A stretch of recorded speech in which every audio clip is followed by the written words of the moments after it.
So we're recording. I'll hereby gavel this meeting to order. This is the May 13th meeting of the May 13th, 2021 meeting of the City of Burlingame Traffic Safety and Parking Commission. I believe that's the call to order. And Mr. Wong, you had some verbiage you need to read at the end.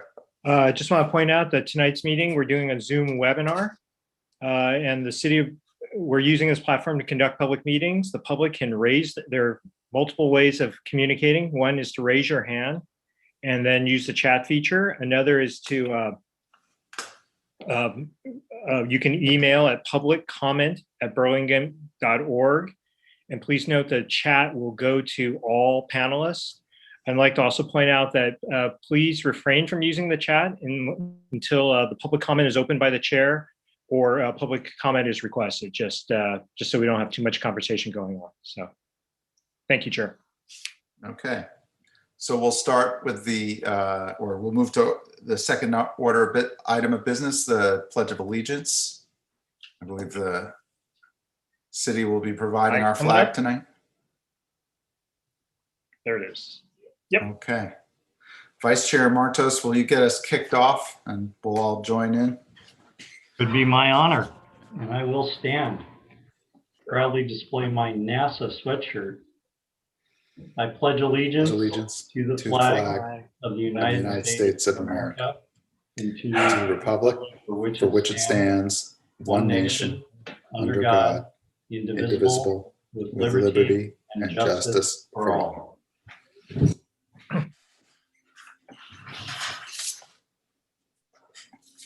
Now, before we proceed to the third item of business, on the second item of business, we have kind of a sad corollary to this, which is a police detective in San Luis Obispo was killed in the line of duty earlier this week. His name was Luca Benedetti, and he happens to be one of Burlingame's own. He's a graduate of Burlingame High School.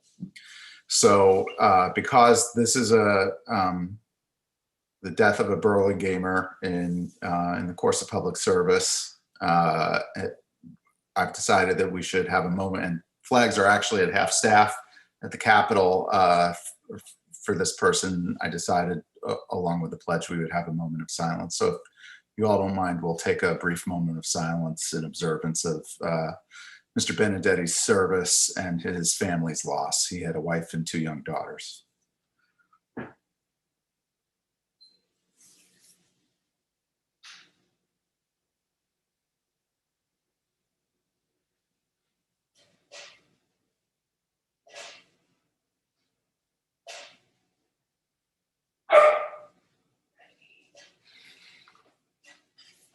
Okay, thank you for that. And with that, I believe we could proceed to roll call. Okay. Commissioner Rebello? Here. Can you hear me? Okay. Commissioner Lee? Here. Commissioner Israelit? Here. Vice Chair Martos? Here. Chair Wetton? Here. Thank you. Okay. With that, we can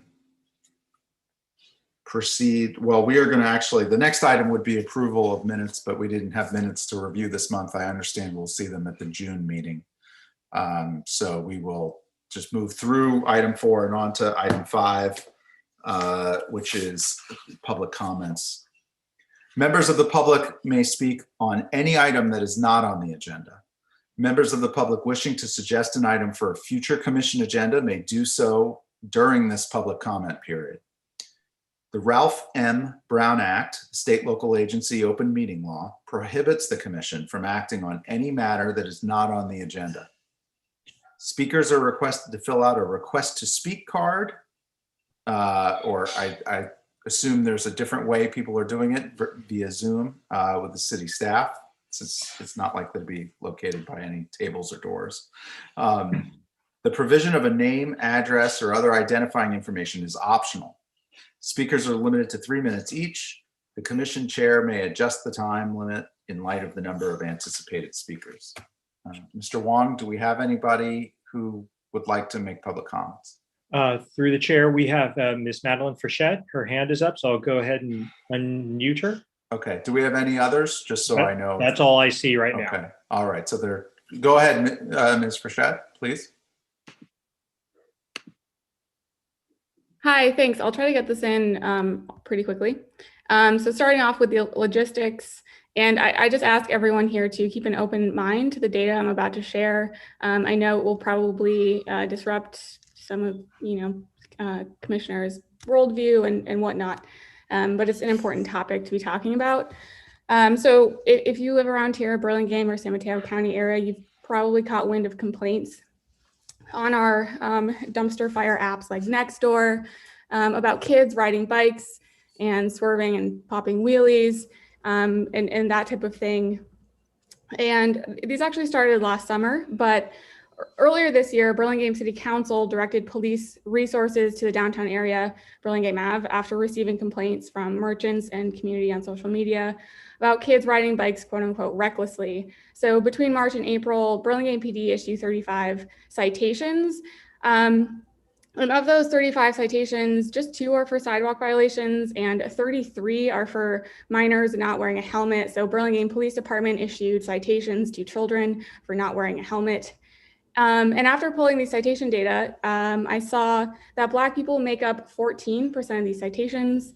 And if you've looked at some of the demographic makeup of a city like Burlingame, we just have a Black population of only 1.2%. So put another way, Black people in this sample are being policed 11 times greater than their share of the population. And while, for example, white people who just made up 59% of the citations are barely being cited equal to their population share. So this is just the outcome of this recent bout of policing that has been sort of like reinforced by City Council to do. And this is problematic for a couple reasons, okay? I think the first, I can't make anyone care about the racial justice issue, but I think it's important to understand that like this, the sort of racial disparities we see in enforcement are, it's nothing new, and we have larger samples to look at, right? And what we're seeing with a small sample in Burlingame tracks well what we see in the county, in the state, and nationally. So basically, first of all, police, like the enforcement of, kids, quote unquote, riding recklessly, like it's not, I don't think it's justified at all. I don't think we should be policing kids. Enforcement doesn't work. It's not preventing anything. It's a waste of money and resources, and just don't do it. And I think the reason, in terms of sort of like the conversations we're having about racial justice, especially in the past year, I just want to share some statistics with you about potentially, maybe to help you understand what it might feel like to be, a Black kid in Burlingame and be sort of over policed. So a large scale analysis of nearly 100 million traffic stops from around the country from 2001 to 2017 concluded that on average, Black drivers are 20% more likely to get pulled over than white drivers. And these sort of racial disparities, if we look now at arrests, tend to be greatest in counties with lower poverty rates. So for example, in San Mateo County, which has some of the lowest poverty rates in the entire state, the Black arrest rate is over 7 times the white arrest rate. This puts San Mateo County at #1 in the state for having the biggest racial disparity in arrests out of the entire state of California.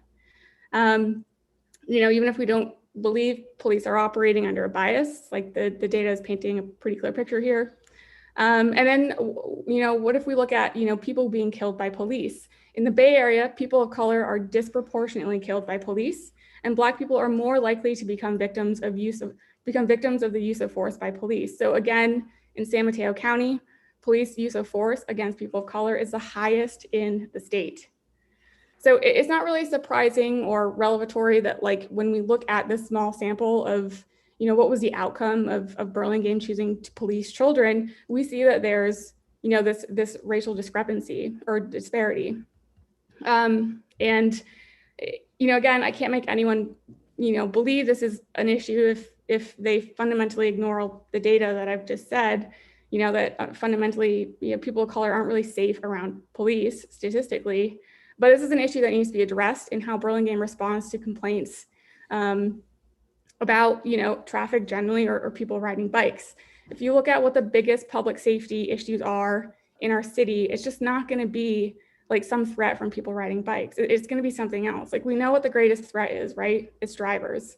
But here we are sort of like using taxpayer money to just crack down on children.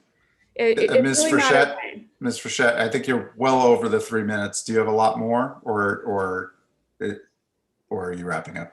I just want to, try to communicate that, like, using policing children, but like policing people on bikes is really just a gross sort of, reaction to something that is, quite frankly, not even a big safety issue. If people think there's a safety issue with people riding bikes, they're going to have to prove it. And no one's been able to prove that yet. But, Okay. Even if there were a safety issue, like, police wouldn't do anything. They don't prevent, collisions from happening, whatever.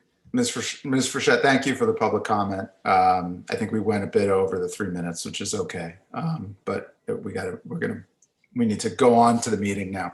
But your comments are well understood, and I would invite you, if you want to further elaborate and share your data in writing with the commission, I would certainly be happy to read it. So with that, I'd like to, if there are no other, I understand there are no other public comments. Correct. No other comments. So with that, I think we can move on to item 6A, which is the community BPAC update. And I don't know, Mr. Wong, I don't know if we have Ms. Beatty on, if we just wouldn't take 6A and 6B together, since I think the idea is this is supposed to be sort of a joint meeting with the BPAC in the first place. Chair's discretion. I mean, both those items, we do have just some slides to show, a little just the intro for the commission. Okay. So. Well, is Ms. Beatty on? Because I would be interested in her opinion. If she wants to kind of segregate 6A and make some comments first, I'm happy to go forward with that. And if not, we can just go to 6B and bring the whole BPAC in mass instead of a report. But it's up to Ms. Beatty. We do have one item. Okay. Just for and that item is that we wanted to make sure that you guys know that Rusty Hopewell is going to be leaving the Burlingame School District due to budget cuts. And so his position is no longer going to be funded, which is obviously a huge loss for everybody who goes to the schools or who works on bike ped safety. We are trying to set all of us who care about this issue up well with the schools. And so he has let us know that there is still a possibility for the school district to apply for like a Safe Routes to School grant. And that grant is upcoming. I think the call goes out like next week, and it's a 5-week turnaround. He's also hopefully going to give us all a point of contact. But just a heads up that there is obviously, he has a tremendous amount of knowledge and history and all of those things that he will be leaving, I think, at the end of June. So I just wanted to make sure everybody knew. Thank you, Ms. Beatty. And I know Rusty, and I agree. That's bad news. He's done a lot of great work. And I'm really sorry to hear that. Do any commissioners have any other comments, or should we just proceed into item 6B with the bike ped master plan priorities? I have a comment, Mr. Chair. Please, Commissioner Lee. My comment is, I'm not on the school subcommittee. You and Commissioner Israeli are. Do you work with Rusty, and do you have his list of school priorities and the walk audits? Are you going on the walk audit with him? Just because he's going to be gone soon. Right. I, And I don't know how much you've worked with and how much of his information you have. I have looked at his information. It's been a while though. I probably the last time I engaged with him on it, I was on the BPAC, and it's probably been a couple of years. I think it'd be a good idea if Commissioner Israel is around to talk to him. But go ahead, Commissioner Israel. So I've met with Rusty twice. My first year on about 4 years, almost 3.5 years ago, and then today. Excuse me. So we are currently working on a big project for the BIS school safety. Howard, I found out about this very last minute. I actually missed the first meeting, so I was going to talk to you about that. But there is going to be a school walking audit that's been set up.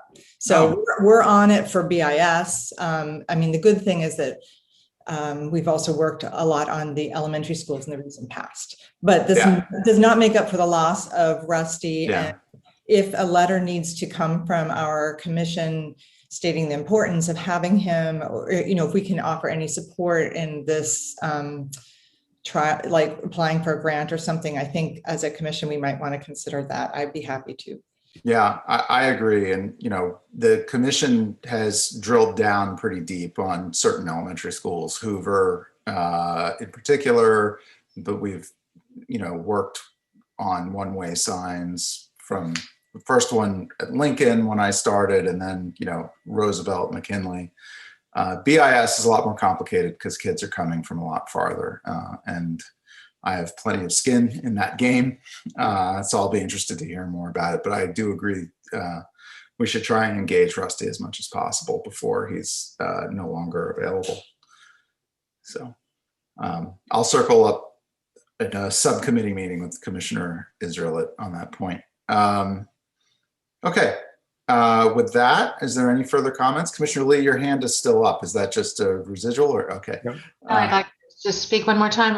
Okay. I write down that the walk audit will be May 25th at 1:30 at BIS. I don't know if you two had the date, but I wrote it down from the BPAC meeting.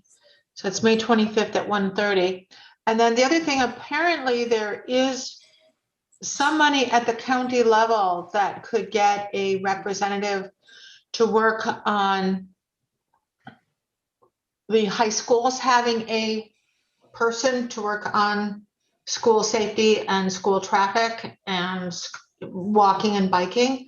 Apparently there's some money there, and Rusty had suggested something about writing a letter. So it's just doubling up on Commissioner Israel's idea of writing a letter, and your idea, maybe our commission could write something to propose or to encourage the county to have a representative for the high schools, because the high schools don't have representation. Like we have nothing from San Mateo Union High School District for Burlingame High School area, or the lack of sidewalk, on Oak Grove or whatever.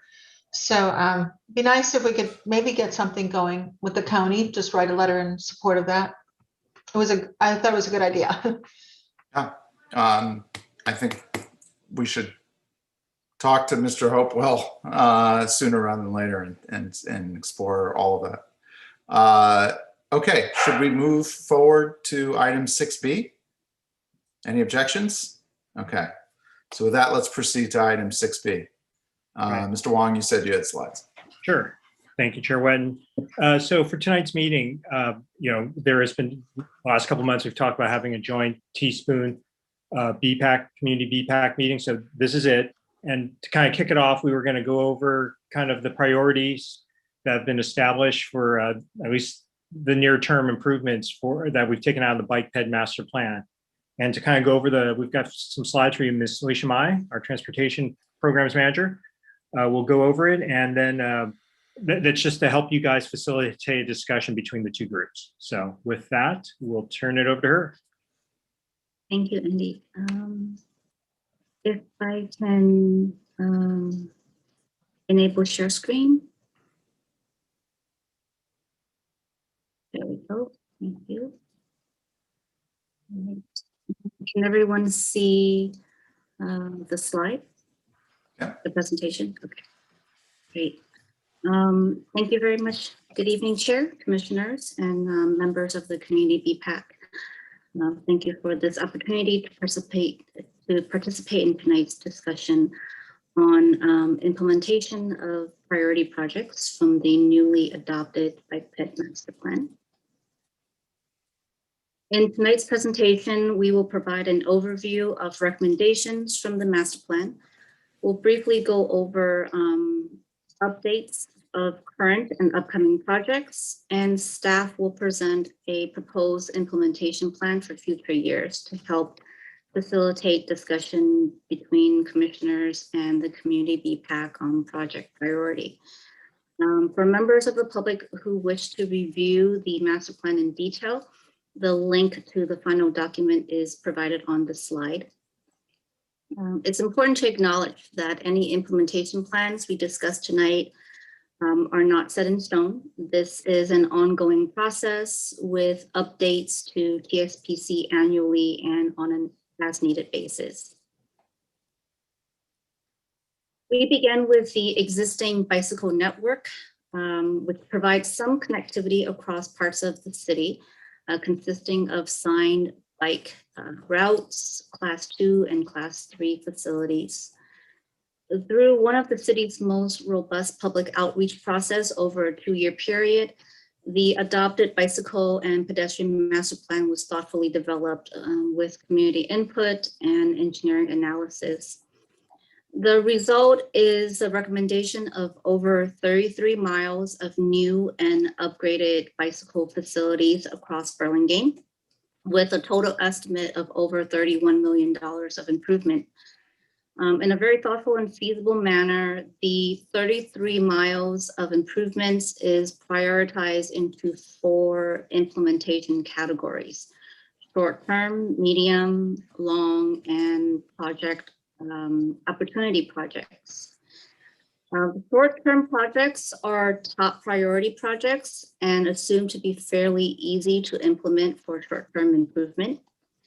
Medium-term projects require further study and evaluation, while long-term projects are more challenging and are not a priority at this time. Opportunity projects are lower priority projects that may become an opportunity for implementation if grant funding or partnership with other capital programs, such as the annual resurfacing project, becomes available. As you can see here on the table to the right, short-term projects with an estimated of 20 miles of bicycle improvements and total cost of $19 million accounts for more than half of the total miles and costs of all bicycle projects. So tonight's discussion on bicycle network, we will focus on the short-term top priority projects. On this slide is figure 15 from the master plan, which shows the proposed top priority networks.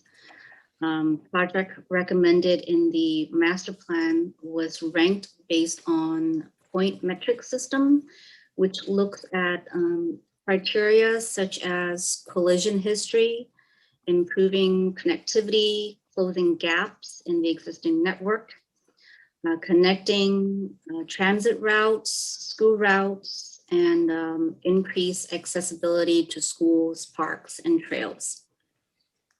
The top priority projects receive a point of 6.5 or higher. And of the 20 miles and $19 million of top priority projects, 5 networks received a score of 8 and above. These networks are highlighted here in gray and listed on the table to the right with some preliminary cost estimate. They are California Drive from Oak Grove to Peninsula, the Carmelita Paloma Neighborhood Bike Route, Oak Grove East of California Dwight Neighborhood Bike Route, Cadillac Way, and Oak Grove West of California Primrose Neighborhood Bike Route. The remaining top priority, which received a score of 6.5 and 7 and $8 million in improvements is highlighted here in blue. So the master plan serves as a long-term vision for prioritization and phasing to ensure that projects are manageable and fundable. TSPC has the flexibility to consider project phasing alternatives for implementation. However, staff offers the following recommendation for your consideration and tonight's discussion. Shaded here in gray again are the top priority networks recommended in the master plan. Highlighted in yellow, staff recommends focusing on main bike routes that serves and connects riders from the north-south and east-west direction. This recommendation does take into consideration BPAC's top priorities and goals in achieving low-stress bike networks, access to neighborhoods and destinations, traffic calming along bike routes, and safe transit between key destinations. So of these main bike routes, current project is the California Drive between Broadway and Oak Grove, which the city is selected to receive $800,000 in grant funding for construction. Upcoming is portion of the Carmelita Paloma neighborhood bike route, which is from Carmelita between Vancouver and California Drive, and Paloma and Cappuccino connecting to Oak Grove. At meetings at a later date, TSPC and the community PPAC will be presented with updates on both of these projects and an opportunity to weigh in on design alternatives. In future years, staff will continue to implement projects focused on building out these main bike networks as funding becomes available. This includes California Drive, south of Oak Grove, Cadillac Way, Cortez, Oak Grove Avenue, Casada, Ray, Howard and Truesdale, and Murchison, Hillside Drive, and Rollins Road. So staff has identified routes, staff will continue to identify routes that we can pursue grant funding when the opportunity becomes available. Next, we'll briefly go over the pedestrian infrastructure improvements recommended in the master plan. Here are the 83 recommended locations and the types of improvements. Based on an average planning level cost estimate, the full build out of this pedestrian improvement network costs roughly $7,200,000. Now, these recommendations can be further categorized into general areas such as pavement markings, pedestrian beacons, sidewalk improvements, street design, and also improvements that require further analysis and study. Of the 83 locations identified in the master plan, highlighted are 21, which were identified as top priorities, 9 of which is along El Camino Real. Staff is continuing discussion with Caltrans on the El Camino Real renewal project to include pedestrian improvement, and has provided Caltrans with these recommendations from the master plan. The table to the right shows the current and upcoming pedestrian improvement projects and their estimated completion date. Being mindful of funding availability, staff will start implementing top priorities such as quick build pedestrian improvements based on recommendations from the master plan.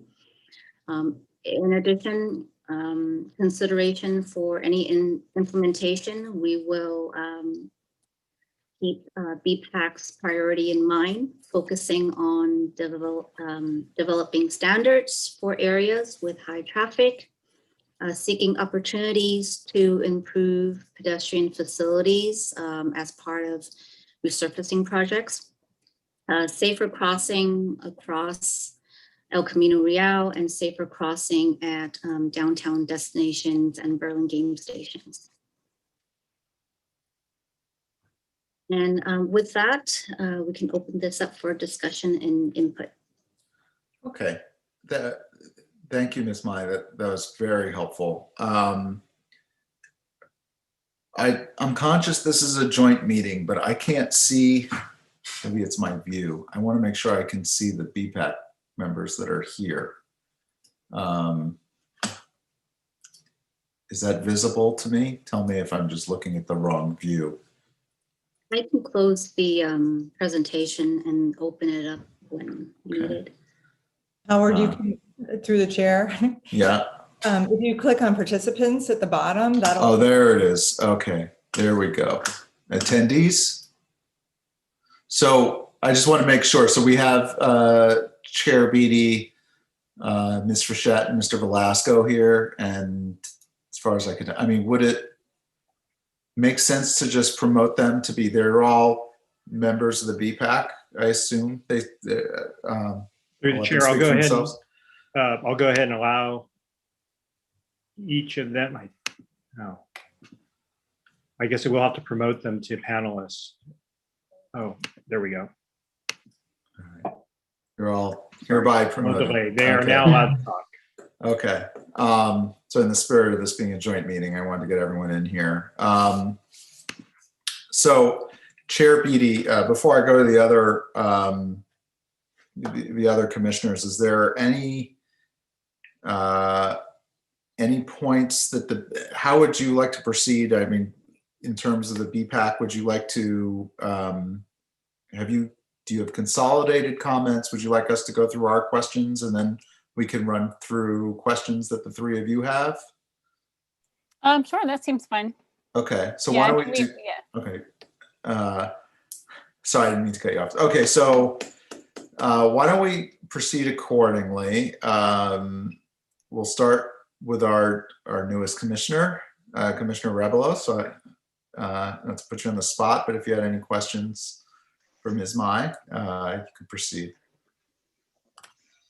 I don't have any questions at the moment. Okay. Commissioner Lee? Yes, a couple of comments. I would like to see a Truesdale bike lane added from El Camino, well, actually from, not El Camino, from California Drive up to the street just past Casada heading west. I don't know, it starts with a C, whatever the corner of BIS is, to have bike lanes at least considered going up that far.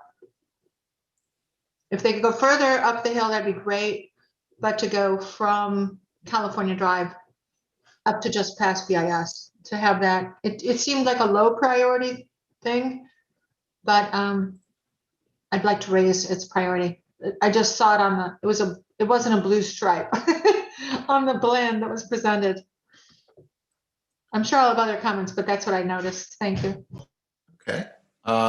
Commissioner Israelit. Funny. I had three comments. One is, holy cow, the budget for the bike improvements is vastly, a multiple of that for pedestrian improvements. And I'm not sure I understand why, since, a lot of them are Sharrows, and it just surprised me when I actually got to see the price tag this evening.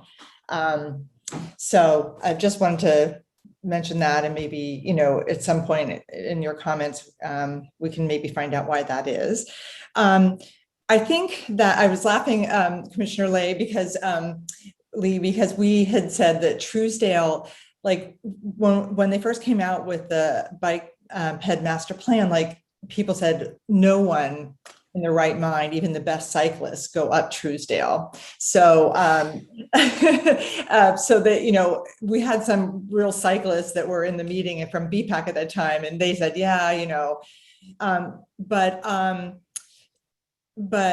it would, I don't think it would be a high priority for me to have a bike lane on Truesdale if indeed the BIS kids are going via Marco Polo and, you know, through the residential street. So it's something that we can actually look at. That's one of the things we're going to look at on the 25th, is to see what routes the kids really are using. I think right now some of them are even going through the hospital parking lot and sort of coming up that way. So anyway, we're going to be doing counts and see how used that might be.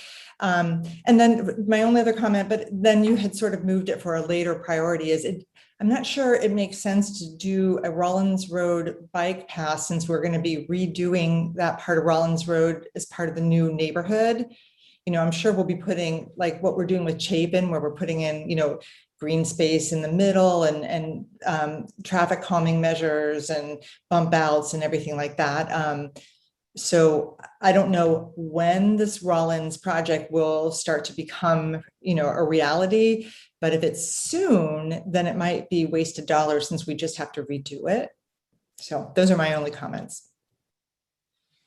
Okay, thank you, Commissioner. So I was gonna ask, well, you know what? I see oh, he's back. Vice Chair Martos, I was gonna go to you. I wasn't sure if I should skip you. Or do you have any thoughts at this point? You're good? Okay.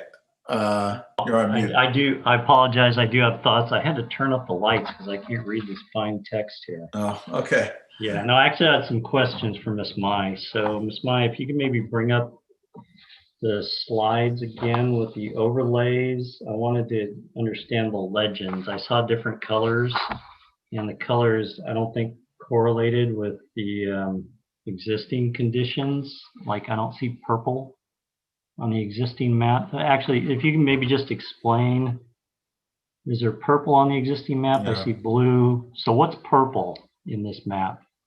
Sure. So the existing are the solid Right. the exhibit that was provided, and purple is proposed like neighborhoods. So like neighborhood, like boulevard type of bike facilities.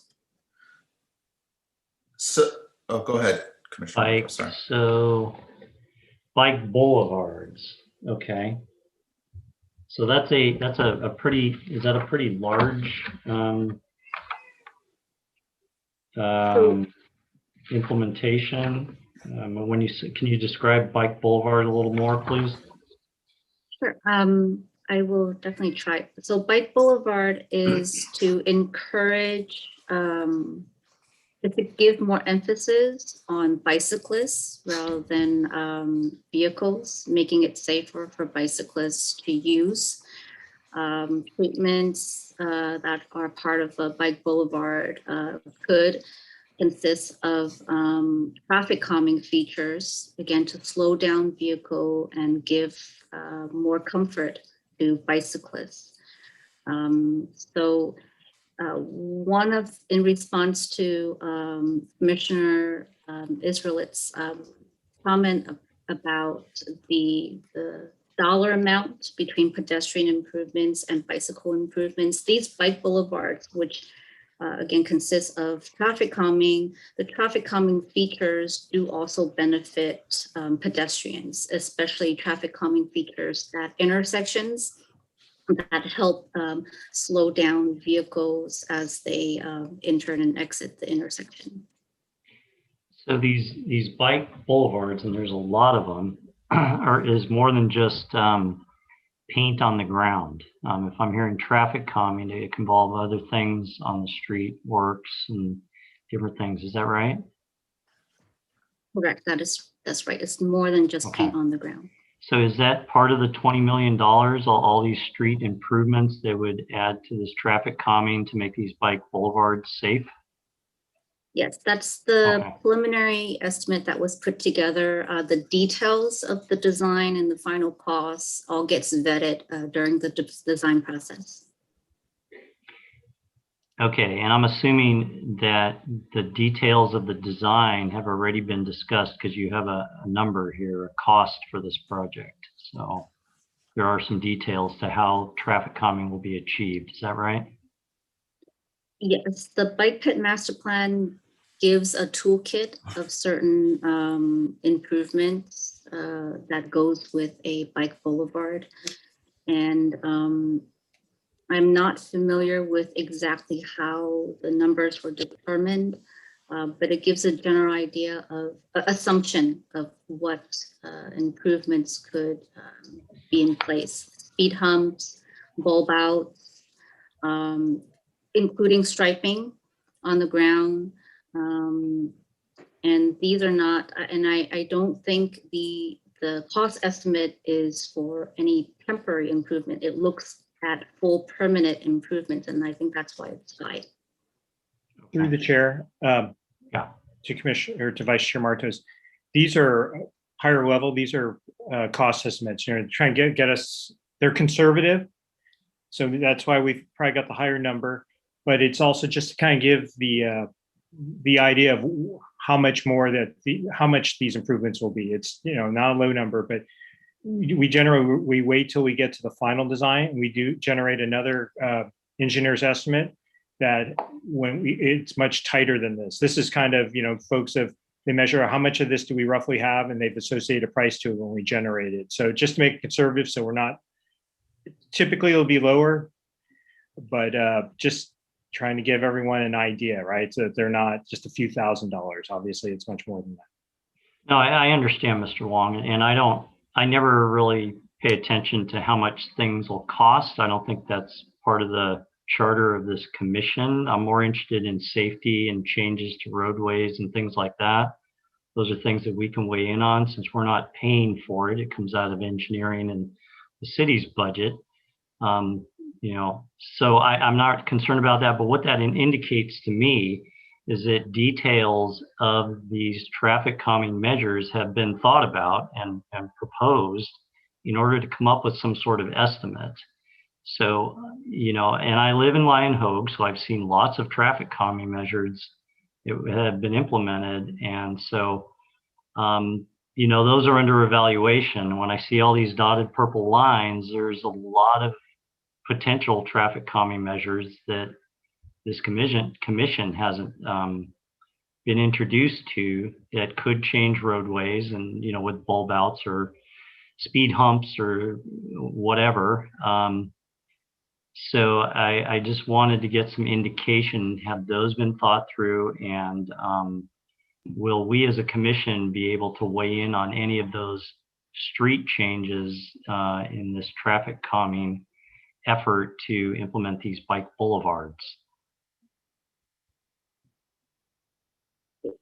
Through the chair, if I can address that, yes, we not only is the commissioners have a chance to weigh in and review these. The residents of each of these neighborhoods will also have a chance to provide input. Okay, that's okay. Great. That's what I wanted to hear. Another question that I have is, so when I read this and I went through the master plan cursory review, and there's a lot of goals and objectives, and I see that the goals and objectives here are the priorities. And so what I'm wondering, short-term projects. So when we go to get, when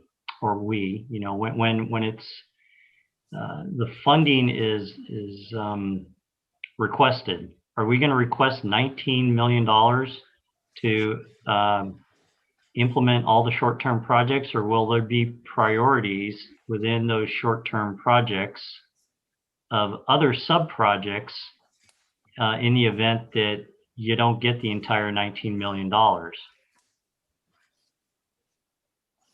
We would not be asking for the lump sum of 19 million all at once. And that's where staff proposes that within these top priority projects that we focus on the main routes. So even highlighted in yellow doesn't cover all of the priority routes.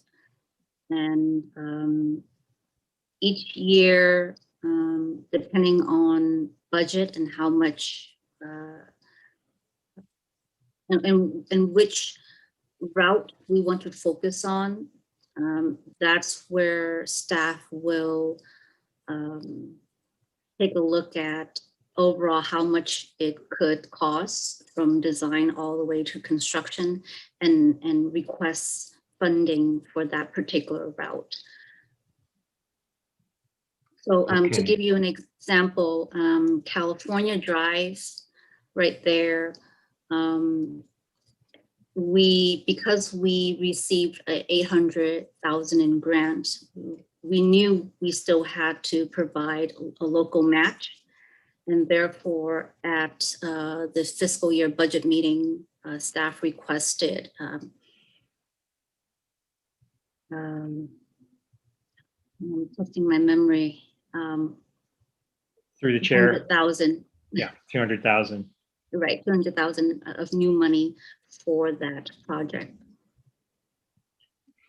Through the chair, for the grant opportunities, they do have caps on them, most of them. Like for instance, I believe the TDA grants I went through, there was 4 million in total money to be spread out to all the agencies, and they usually say between this amount and a limit. So obviously we couldn't ask even for that particular one.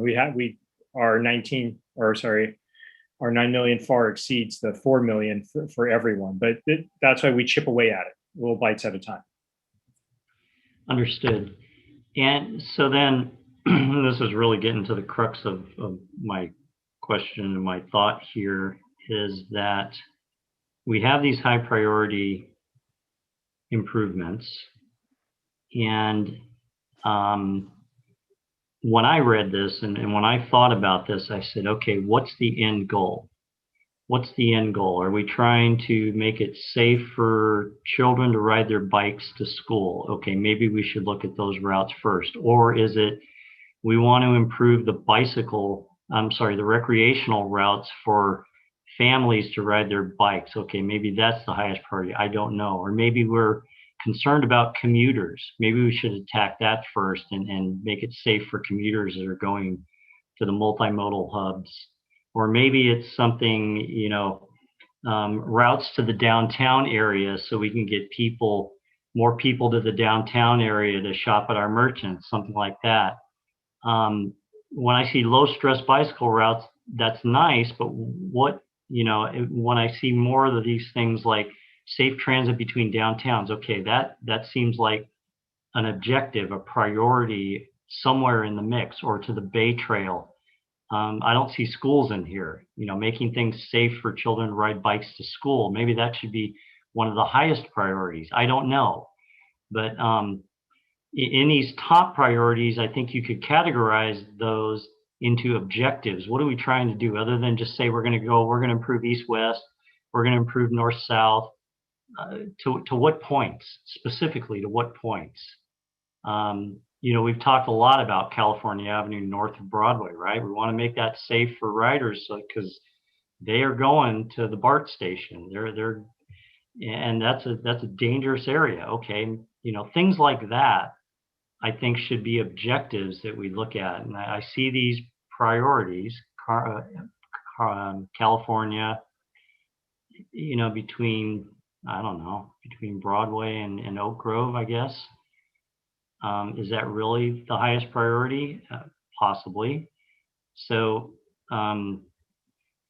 maybe I'm missing something, but were all these these endpoints and these end objectives considered in setting the priorities of what we're going to implement first, I guess, is my question. Thank you for it's a very good question, and there's a number to the right of these locations on the table. These numbers are priority points assigned based on criterias that were looked at in the master plan. And so a lot of the network that's shaded in gray all received equal priority.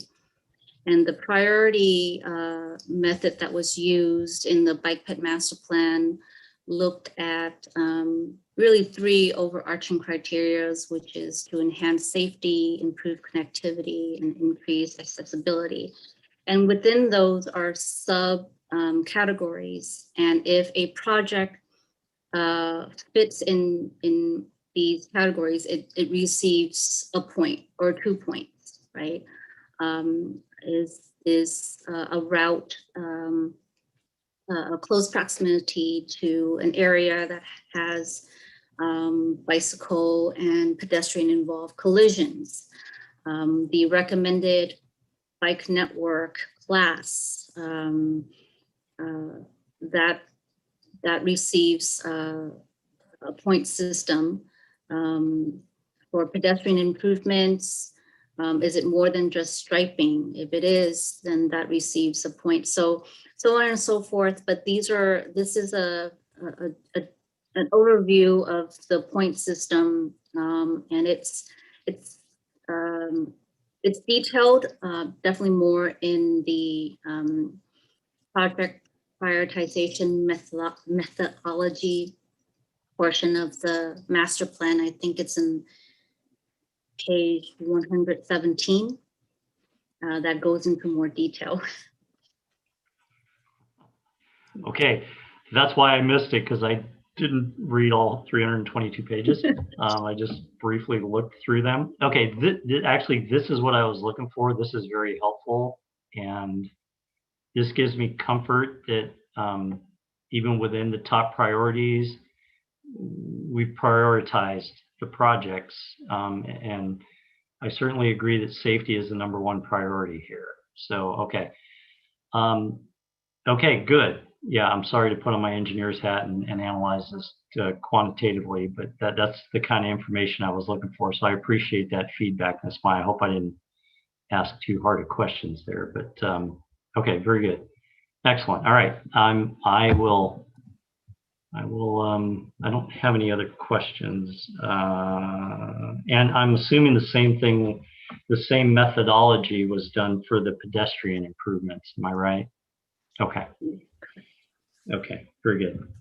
Then that's all I had, Chair. I will give up the floor.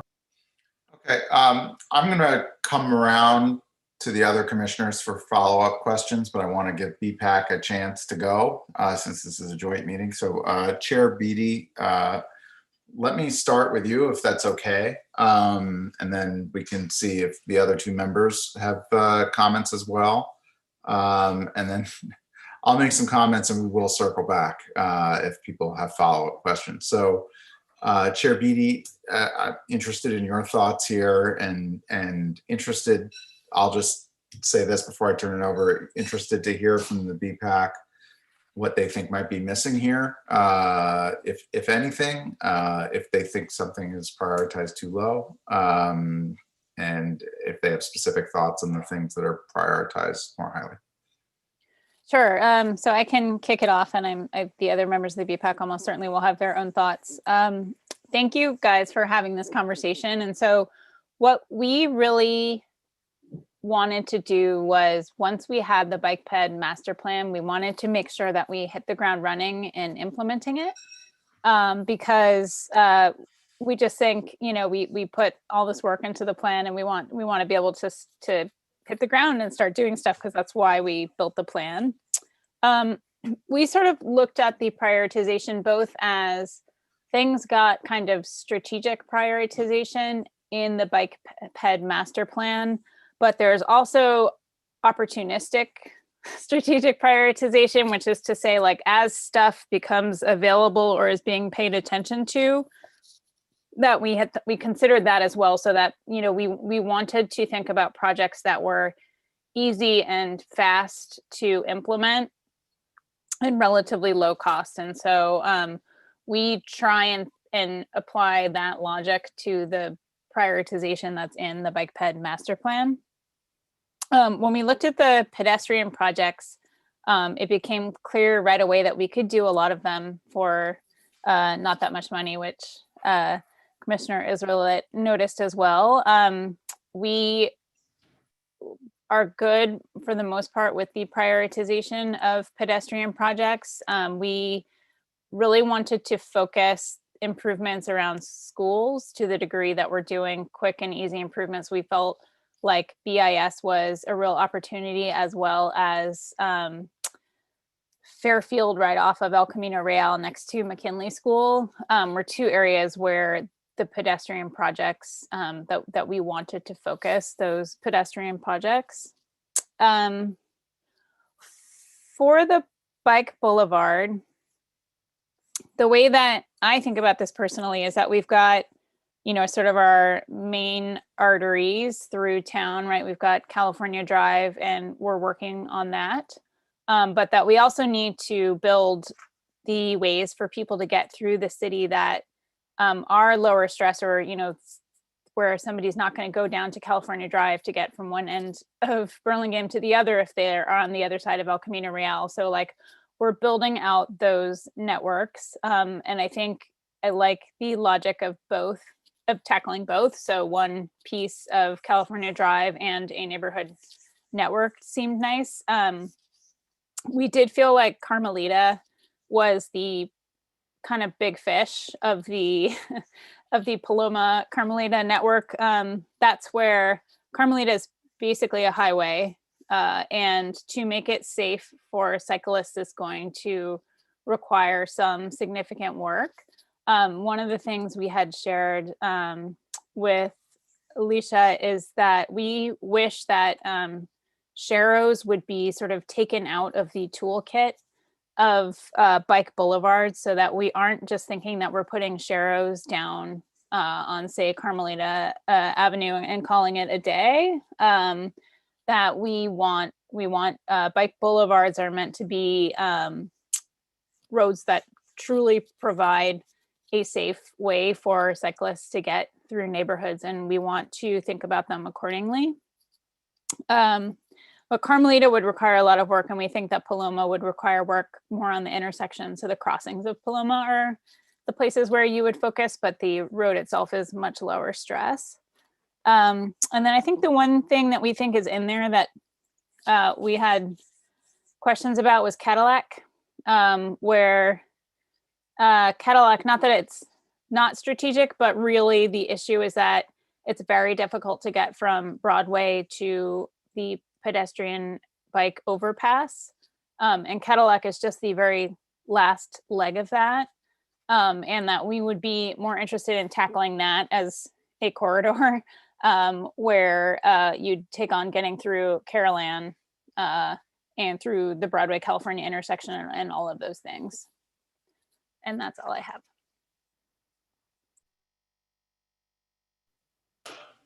Thank you, Chair Beatty. Let me give the other two members of BPAC who are here an opportunity to comment. Why don't we start with, since he hasn't spoken yet. Oh wait, there's a hand raised. Oh, I guess Ms. Frechette has a hand raised, so we'll start with her. And then I guess we'll go to Mr. Velasco, who quickly got his hand up. Thank you. Yeah, obviously I think, yeah, I'd like to echo everything Leslie said. I'd like to provide a little bit more color around the need for, bike infrastructure, really safe bike infrastructure on Truesdale. It's not true that, and I've heard staff say this before, Commissioner Israel just said it earlier, it is not true that people aren't riding on Truesdale. People do ride it. So I'm gonna send, a link here for one data source, because you are all always asking for bike counts. Strava is not going to be representative of every road user on a bike, but it is something. And when you look at Truesdale and Burlingame on this heat map, it's really lit up. So people are riding bikes on it. And even the residential streets around Truesdale are pretty dark. So people are choosing to ride on Truesdale. And people are riding both directions on it, it looks like. And people are even, it looks like people are even getting on and off El Camino through Truesdale, which is interesting. And the brightest areas in this heat map on Truesdale are around Quesada and I believe Ashton. So it looks like people are accessing Truesdale from both Quesada and Ashton. So obviously, like there are people. What you could deduce here is that people are accessing the school via Truesdale, and so it looks like Truesdale is also a really big connector for people coming down from Millbrae and north of Millbrae up from the fault line area, up from 280. So people are coming from the bike path up there, cutting through some residential streets in Millbrae and hopping on Truesdale and coming down. And this actually looks like the biggest, like the most popular connector from like that fault line 280 area down into the downtown areas. It looks like the most popular one maybe in our region, except for Edgewood down in Redwood City. So this is actually like a very vital route for people, and it should be prioritized. I mean, when you're riding up Truesdale, cars are going really fast and there's really no protection. And when you're going uphill, you're going slow and you feel really vulnerable. And I know others here can probably add more color to their experiences on Truesdale, but I just really want to reinforce that unfortunately, I think staff was just really mistaken in that Truesdale isn't a road people bike on. People definitely bike on it. And I have to add that e-bikes are becoming more popular. And so the barrier of hills is becoming much less of a barrier, especially if you have an e-bike. And we do have programs now in California that are providing more subsidies and benefits for people to purchase e-bikes. So keep that in mind as well. But people ride Truesdale. Check out that Strava link.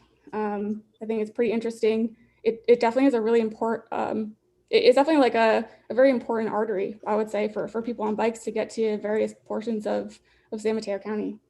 And then I'd also, lastly, a big priority really is, I know it's not on the bike ped plan, but addressing the doors on the bike lane on California Drive. I mean, it's just, doors on bike lanes kill people, okay? Just because it hasn't happened in Burlingame yet, doesn't mean it won't happen. I really just don't know what else to say other than this type of facility is subpar and it's dangerous and we shouldn't have them, especially on a route along transit.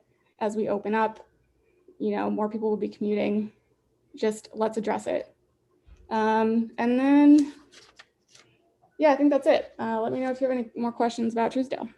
Ms. Frechette, I appreciate the data. Can I ask you a question about, Strava data, just so we're clear, Strava data is probably data that we're getting from a very specific segment of bicyclists, right? It's people who are choosing to use the app and use the tracker and track the use of their bicycle, for at least the initial use case was exercise purposes. I think this is I'm really glad you provided this and I find it very interesting, but I want to make sure we're all kind of on the same page here about what this is. Yep, that's right. As I stated before, Strava users aren't going to represent everyone riding a bike. I would say it's really popular among commuters and recreational riders. So what actually strikes me as really interesting about this heat map is how much activity there is around the school. Right, maybe that's people riding bikes with their kids to the school, but like it's not going to capture like everyone But it is, I mean, people using, it shows us that people are riding bikes, and obviously their lives should be respected with good bike infrastructure. Yeah, I mean, it also, I assume you're referring, when you say school, you're referring to BIS. I mean, Quesada is also basically the only place you can cut through without going to California or El Camino. So it may be a little bit coincidental that they're riding by the school, in that you can't really cut through to the rest of Burlingame without going up or down Quesada. But I think this is really interesting data, and we should take it into account. I'm curious what segment of bicyclists this does represent, right? Like, is this 10%? Is it 80%? Is it somewhere in between? But it's a data point, and it's helpful, and I appreciate you sharing it. Mr. Velasco, you've been patient. So why don't you go ahead and give us your comments?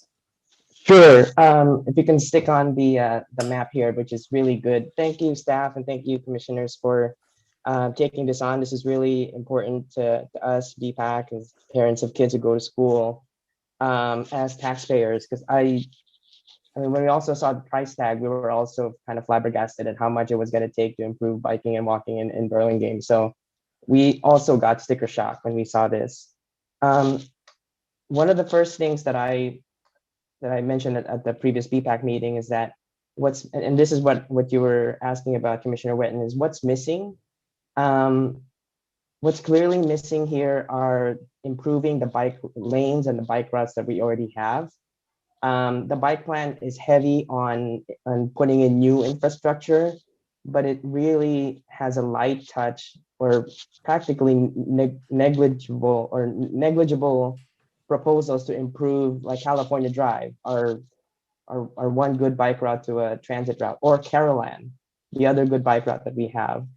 Carolan's a good bike route. California needs improvement, and this was something during the bike plan process that people like me and others, Madeline mentioned, like the doors on bike lane on Village Park. That bike route needs help. And so one of my main concerns with the bike plan as it is currently being developed for implementation is that it seems to be ignoring the bike lanes that we have now, and that there's room for improvement even for the ones that are there. I mean, even beyond just like, there's no traffic impact to improving California Drive right now. That can be done, but it's not there. It's not mentioned in the bike plan. It doesn't look like it's not a priority. So I'm hoping TSBC and BPAC will continue to try to put emphasis on improving the existing bike routes, because the doors on bike lane in Village Park is terrible. People are going to start biking to Caltrain and BART pretty soon. So you're going to see a whole bunch of people getting into trouble if we don't try to mitigate the situation that's there now. Carolan has that. I mean, for the most part, Carolan is a good bike route until you get to like the end of BHS by the track. And then you have the sandwich bike lane in the middle, where you have two 35-mile-per-hour streams of traffic going on either side of you. That, again, was like given as input to Alta in the city, but it doesn't show up in any of the maps. Because if we can improve that, we could really improve the mode share of high school students who actually bike to school to BHS. The other thing that I wanted to mention was based on the price tag. I actually live on one of the bike boulevards that are being proposed, and I've asked staff this before. Like, I can't imagine an expenditure of $2.7 million on the 3 blocks of Cappuccino where I live, or on Paloma, the next block over, the other side of the street. I can't imagine that kind of an investment to improve biking on that street, on Paloma or Cappuccino.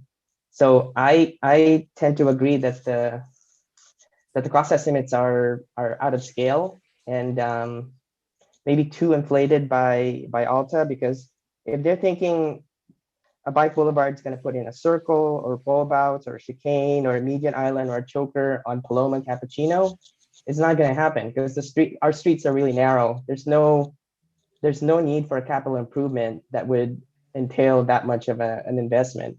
Maybe speed humps, but speed humps are cheap. So I would ask, like, as we go through these projects and refine the estimates and really make it feel more grounded so that people don't expect us to like have a $19 million ask going to the council at a mid-year budget session asking for that much money. And just to sum it up, like, it doesn't take this much money to actually improve a bike facility or a ped facility. The commission granted the pilot of the stop sign at Paloma and Sanchez last year. It's almost a year old. That dramatically improved the situation on Sanchez, but it also improved the situation on Paloma. Now it's an easier bike route for bicyclists to go through Paloma and Sanchez by doing something like that. And a stop sign like that is it's like $100 a sign, $200 a sign. It doesn't entail that much of an investment. So we could quick build our way into a better bike and ped walking facility without having this much of an expenditure. And people are mentioning Truesdale. Truesdale is another example of a missed opportunity by the city because that street was just paved from California in front of Mills Peninsula to, I think, Ogden. That would have been the opportune time to put in bike lanes and other lane diet or road diet that would really improve that street.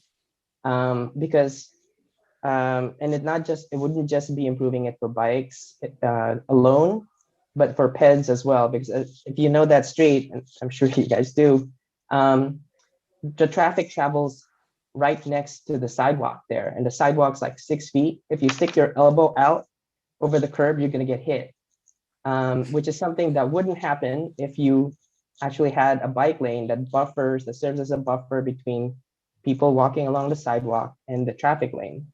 If you did that, maybe you could reduce the speed limit in front of our only hospital from 35 to 25. And if it were done as part of the paving, the cost was zero. So I think we need to be a little bit more entrepreneurial and try to take advantage of all these opportunities and don't let them go. I mean, paving is another good one. If we're taking a look at putting in more crosswalks, we should really be doing that in the course of a paving project. That way we take advantage of the striping that's there, it's already paid for, and we guarantee that it actually will stick, because the last thing you want to do is paint a crosswalk and then next year or the year after that, you start paving through that same crosswalk. So that's all I had. Thanks. Okay. Thanks, Mr. Velasco. Commissioner Israel, I know you've had your hand up for a while, so I'll give you a chance to follow up before I give my comments. Thank you. It's funny because my question is pretty short, but I'm smiling because it was something that Commissioner Martos had brought up that I hadn't really verbalized to myself very well, and then also Mr. Velasco. But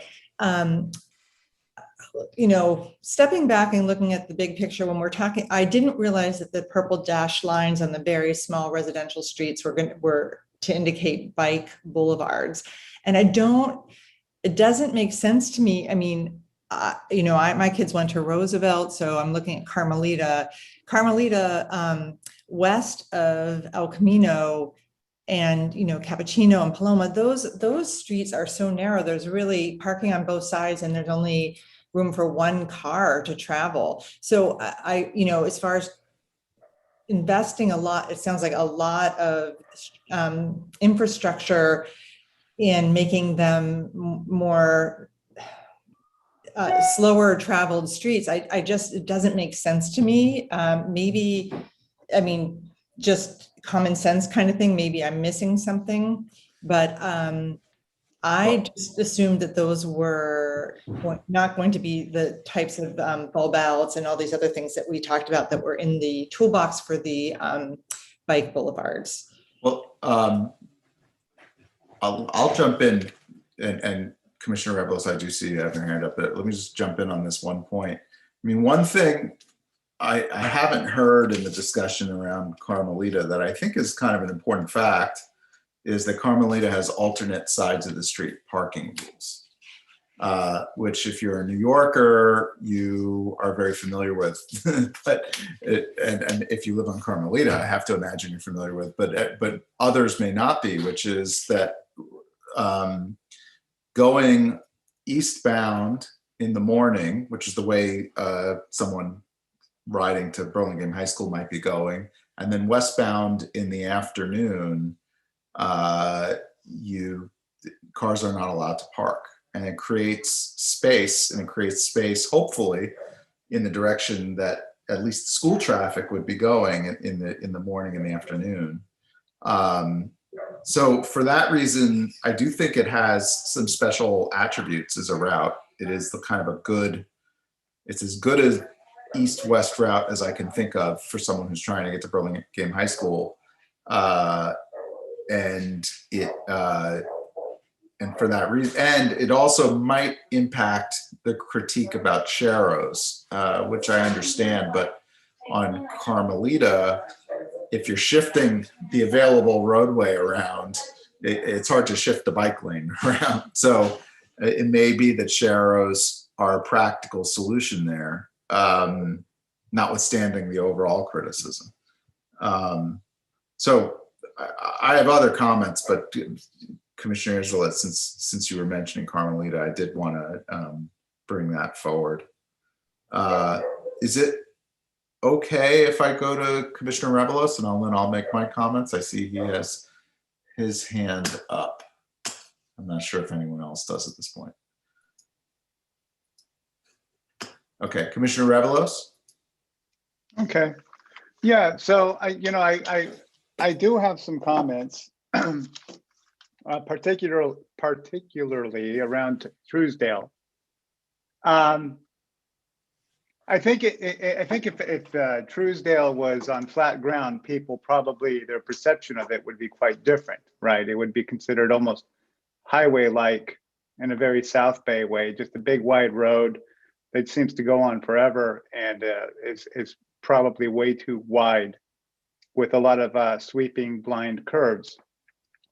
But it's a very important road. If you look at it, where it lays in Burlingame on this map, it's the only road that goes up to the top of the hill that's a main arterial, and it was designed that way, right?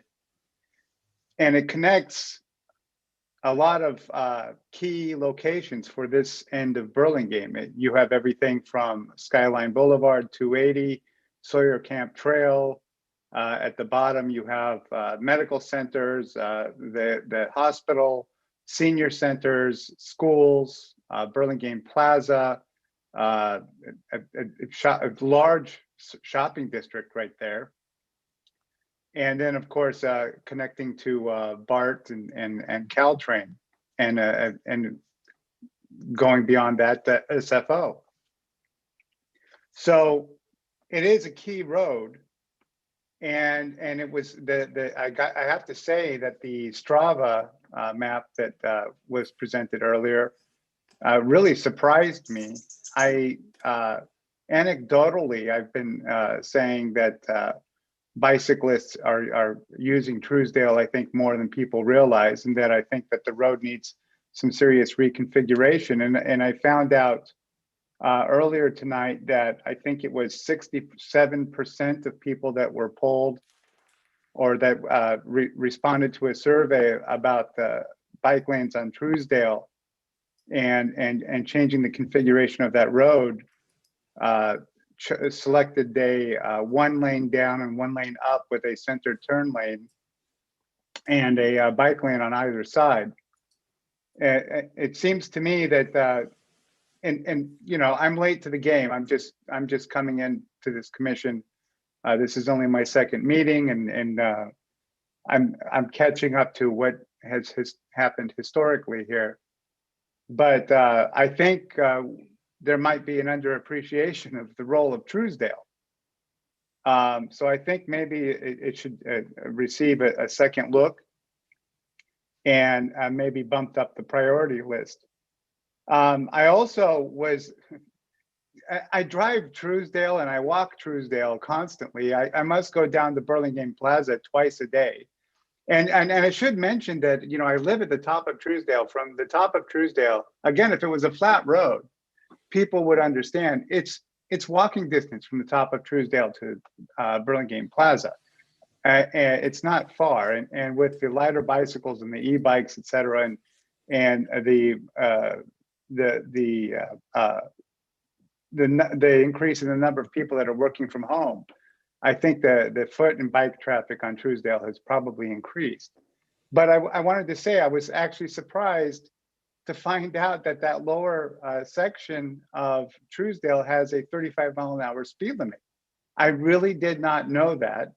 And finding that out, it seems frankly insane that the speed limit is 35 there. It really should be 25.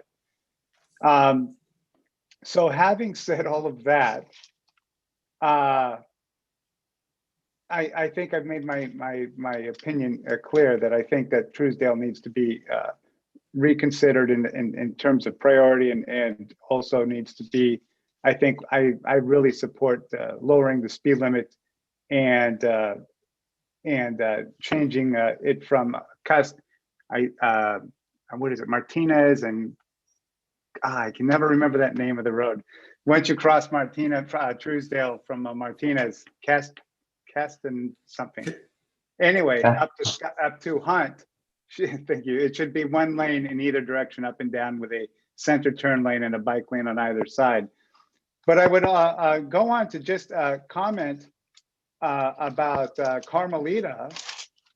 I did, you know, at the sort of height of the pandemic, there was some people talking about you know, closing Broadway to pedestrians only, et cetera. And not to make a big deal out of this, because it's really not, but one of the things that I had looked at, and I'm looking at my map here on my phone, I'm not looking at the text, was, you know, I walk that area. I've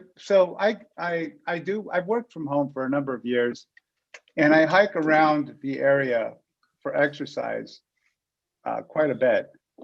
And Broadway there is one of my favorite areas to walk around, and the surrounding neighborhoods. And I've often thought, you know, Lincoln and Carmelita on either side of Broadway there really are kind of, it would really be worth thinking about making each one of those one way.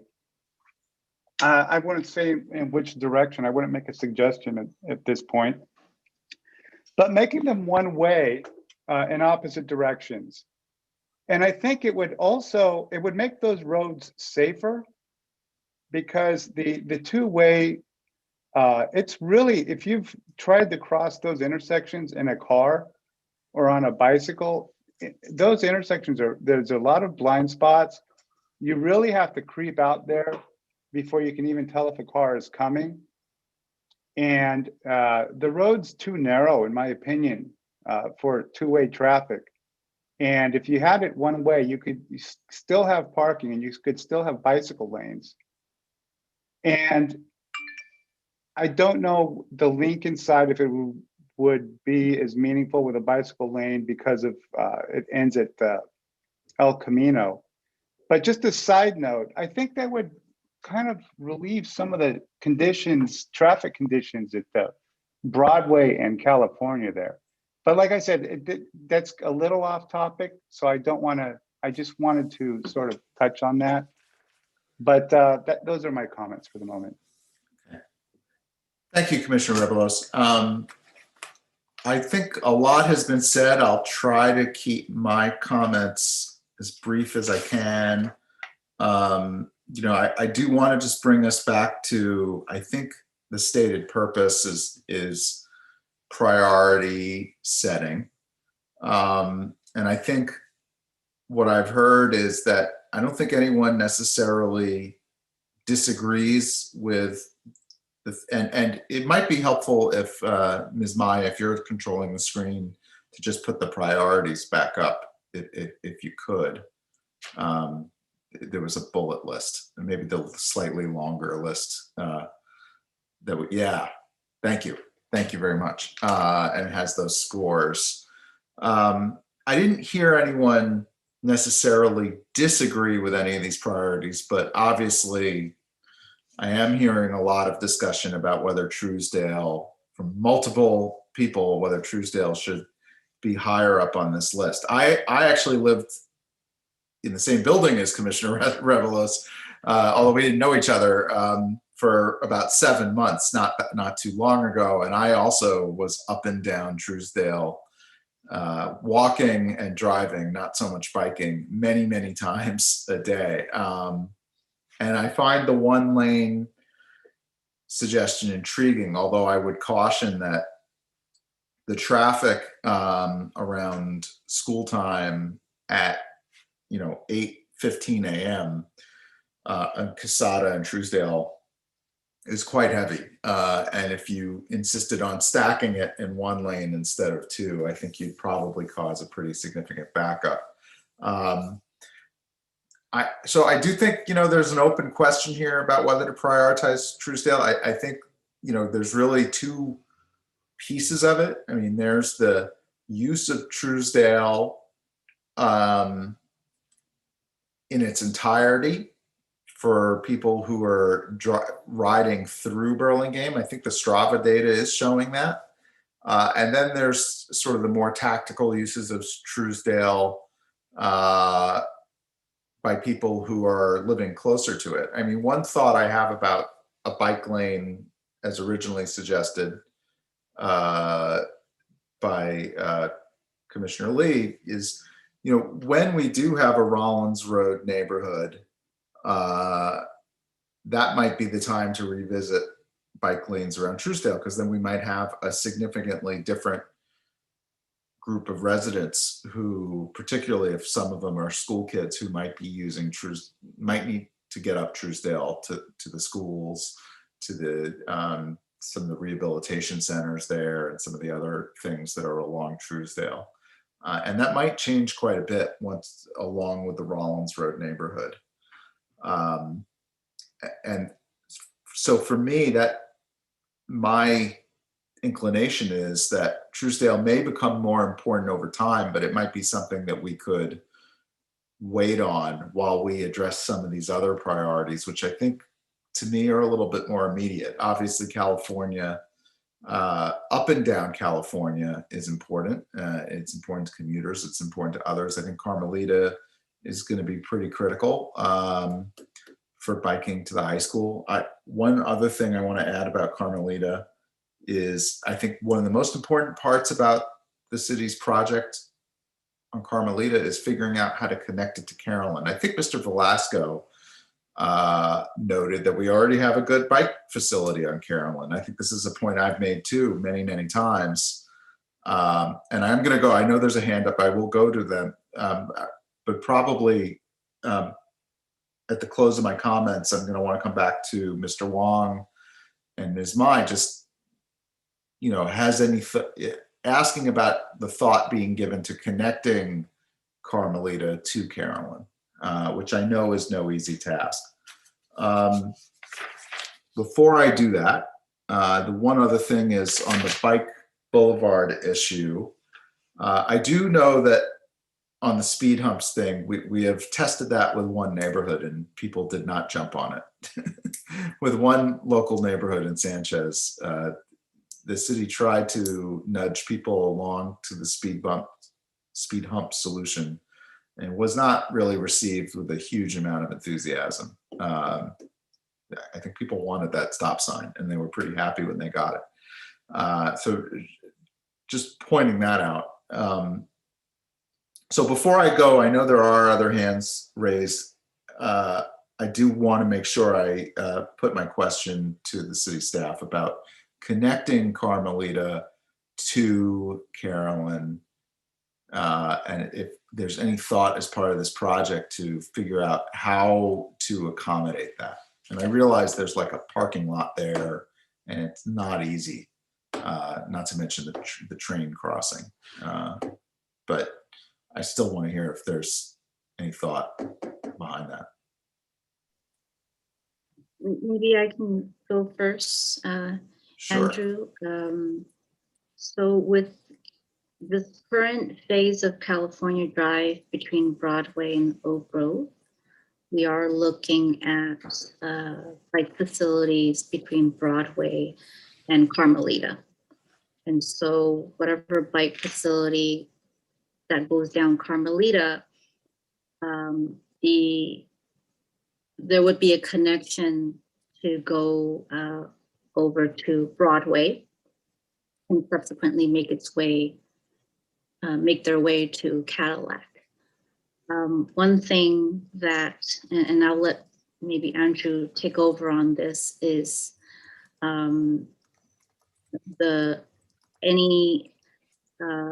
whether or not the grade separation is looking at improvements to the station that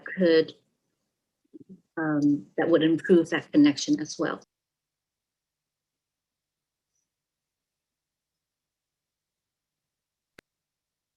And at some point, we will be showing you what's happening at the grade separation. Those plans aren't ready, but we are looking at trying to align Carmelita with the entrance to the station. That's something in previous plans was not there. We're still trying to get that aligned because it makes sense to have that opening and have people be able to cross and go directly into the station using Carmelita.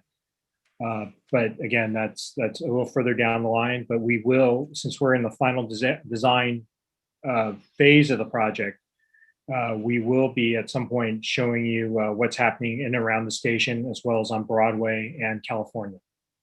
So, and if I may add, so what we're looking at as an interim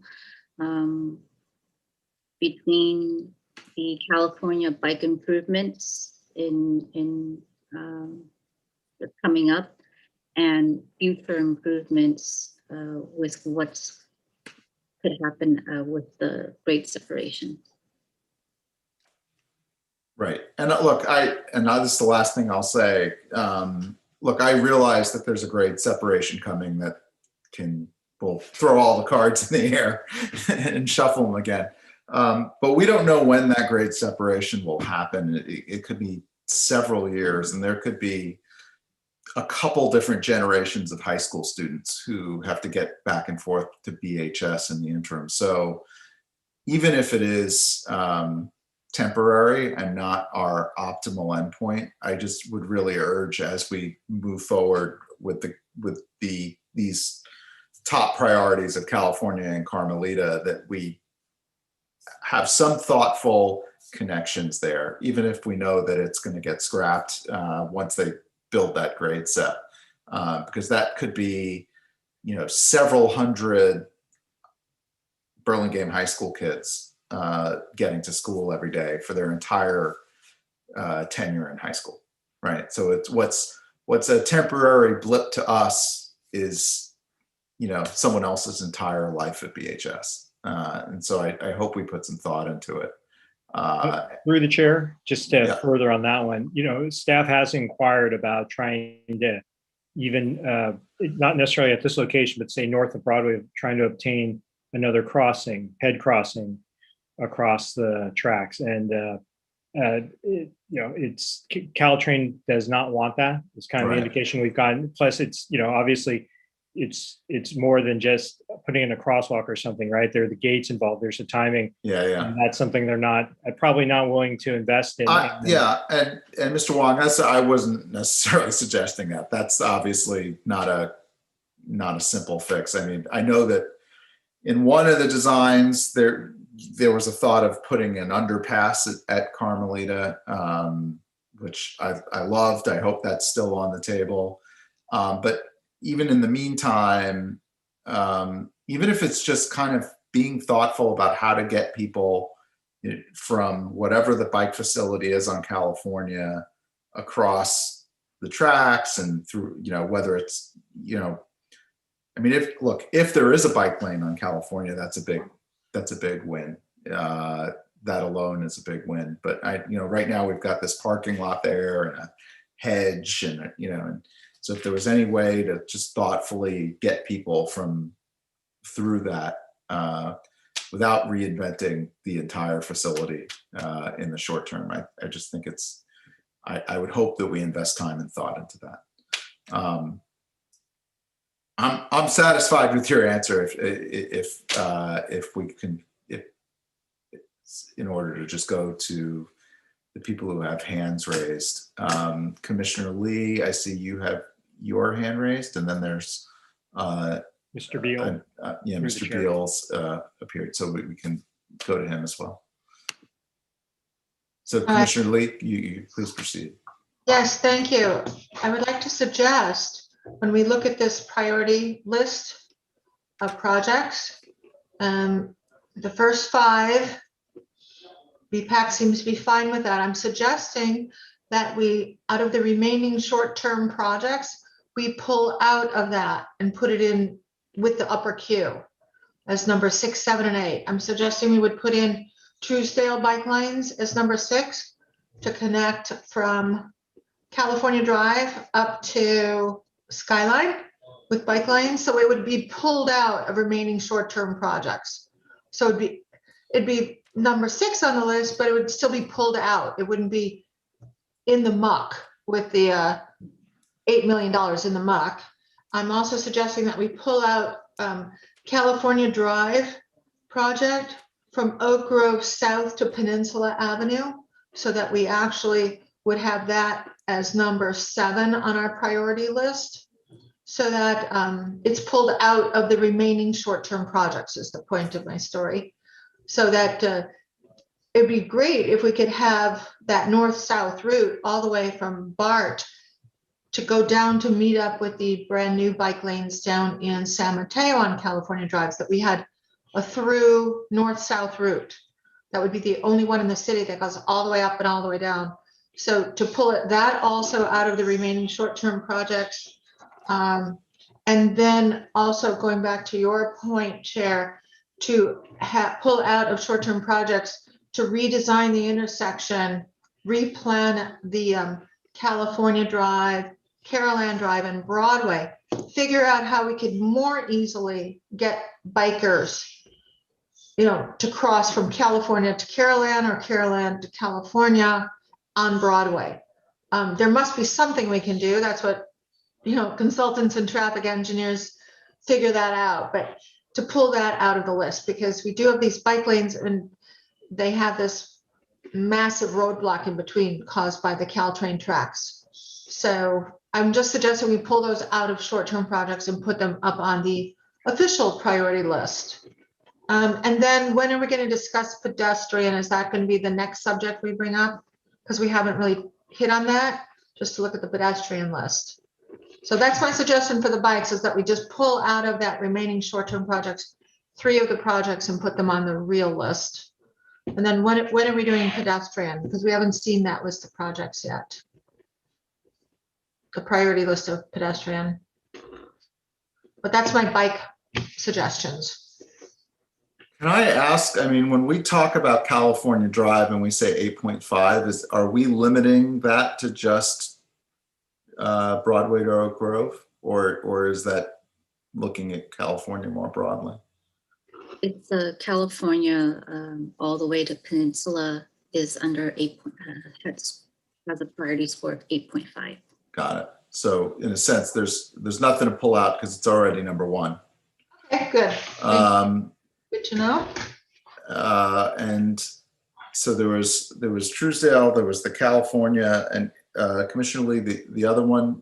Yeah, there was just to have connecting. Yeah.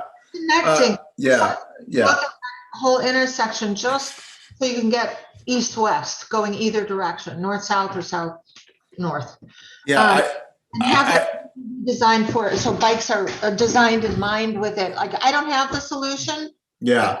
No, we're not going to get it tonight, but I appreciate the thought. I appreciate you echoing the thought. I would argue that is something like I think that's part of California and Carmelita, but maybe not. It'd be nice to have it pulled out though, because Yeah.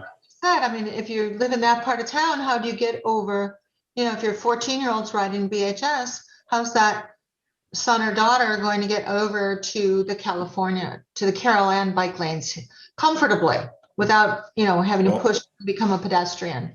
So I think they have to, right now, they have to become a pedestrian, and I don't know that we could, I mean, we can't put a bike lane across the tracks. So I think they would have to become a pedestrian. It's just a question of making sure they're getting to that pedestrian crossing in a safe manner. So that's why I wonder if that's not also part of California at the end of the day. I mean, it'd be nice to have it like looked at when it's California Drive. I mean, we could just suggest it, that's all. Yeah. I have to say, I don't know, we haven't heard from all the commissioners on this. We've heard from Commissioners Lee and Rabelos on the point of bumping Truesdale up the priority list. I don't feel as strongly about it. Honestly, I think it's well, it would be underneath this Oak Grove West Primrose, but it would just be pulled right. up. I'd like to go to the other commissioners if you don't mind, to hear what they have to say about it. And see if people feel strongly about kind of separating this out as a sixth priority.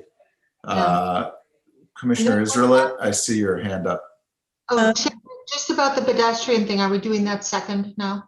Yeah, well, let's close this and then we can see what's left to. So Commissioner Israelit? Well, just going back to the Truesdale thing, I don't think that we should pull it out and make it a higher priority until we've actually done some data, counted the riders on that. And when I was talking about Truesdale, I'm talking west of Casada, So if we're going to take the whole length of Truesdale, and if we're talking about making dedicated bike lanes and restructuring the road, I'm going to need to see better data on ridership than just the Strava, because I mean, I don't know about you guys, but I've never even heard of Strava before tonight. And I was just looking it up, and to me, that's like, I use All Trails when I hike, but that's not reflective of what day-to-day, everyday families and people are walking. That's, we're talking about athletes and biking teams and people who are really challenging themselves that are, truly athletic. So it may be that it is a big time route and we just had no idea, but I don't feel like I want to pull that out and dedicate tons of money to it until I know for sure. Okay, thank you, Commissioner Israelit. That's helpful. Commissioner Martos, did you want to weigh in on this? I really don't. I don't know how Truesdale compares with other routes that we might want to consider. So I really don't have an opinion on whether that's the next highest priority. So yeah, I guess Commissioner Israel, I think, helped articulate a little bit some of my uneasiness, which is I don't want to decide here tonight to make Truesdale the top priority after these top five. I think there's some interesting data out there, but I think we should study it further. I think someone suggested we get counts. If BPAC wants to prioritize putting a bike lane on Truesdale, I mean, I would look to them to help us out here and see if maybe they could go out and get some counts on Truesdale. It's always appreciated when we can get counts. I would, by the way, make the same point about the door zone bike lane on Village Park. It'd be great to get some new fresh counts. It'd be great to get some fresh data on the parking there. I've driven by. I certainly think it's worth revisiting. I think sometimes, at least when it was done, I thought the parking around Village Park, I think a lot of us thought it was overstated. We could see what it looks like post-COVID and revisit it. But I think, it would be great if the BPAC could go and get those counts and we could look at the data and we could make a fresh decision. But I don't know that I want to do anything on the priority tonight without seeing more data and allowing the city staff to study it further. I mean, we have other routes on this map that I think are pretty important. Bernal, I'm just looking in front of me. Bernal's a really important route. Getting north-south for a lot of families. There's a lot of residences and schools on either side of that. Davis is pretty important for people getting to BHS. So I don't know that right here and now, I'd say, okay, Truesdale's the top priority after these top 5. I'm not so inclined to do that. So with that, why don't we, Commissioner Lee, oh wait, I'm sorry, Mr. Beal had his hand up, so I had sort of left him there. I'm sorry, Mr. Beal. So did you want to make a comment? Hello, can you hear me? Yeah. First of all, the pronunciation is Bell, not Beal. Oh, apologies. So yeah, as a member of BPAC, I'm kind of, I'm disheartened by how many times I've brought up Truesdale in BPAC meetings as kind of like one of my top priorities. It's a road that I ride extremely often. I ride it probably 3 to 4 times a week on my bicycle, up or down. And I also drive on it as a part of my commute. Recently, every time the city has sent a staff member to a BPAC meeting, they're always kind of pushing this, what do you guys want that's like quick and fast agenda? And what can we do quick and fast? And Truesdale is something that needs to be solved immediately, but it's not going to be quick and fast, unfortunately. Had a really good friend actually be involved in an accident on Truesdale. That friend has since moved out of Burlingame because they no longer felt safe riding their bicycle in Burlingame. That to me is pretty egregious. I think that alone is reason enough to take a deeper look at this road and kind of like fast track its priority for getting a resolution to. I don't know how much more data you need than that. That's a pretty strong anecdotal argument within itself. But then also, I gotta stress that like it's one of those roads that I ride very frequently, and I have no fear going down it, which is kind of crazy because you have to realize that like stopping a bicycle at every single one of those stop signs is an act of God in itself.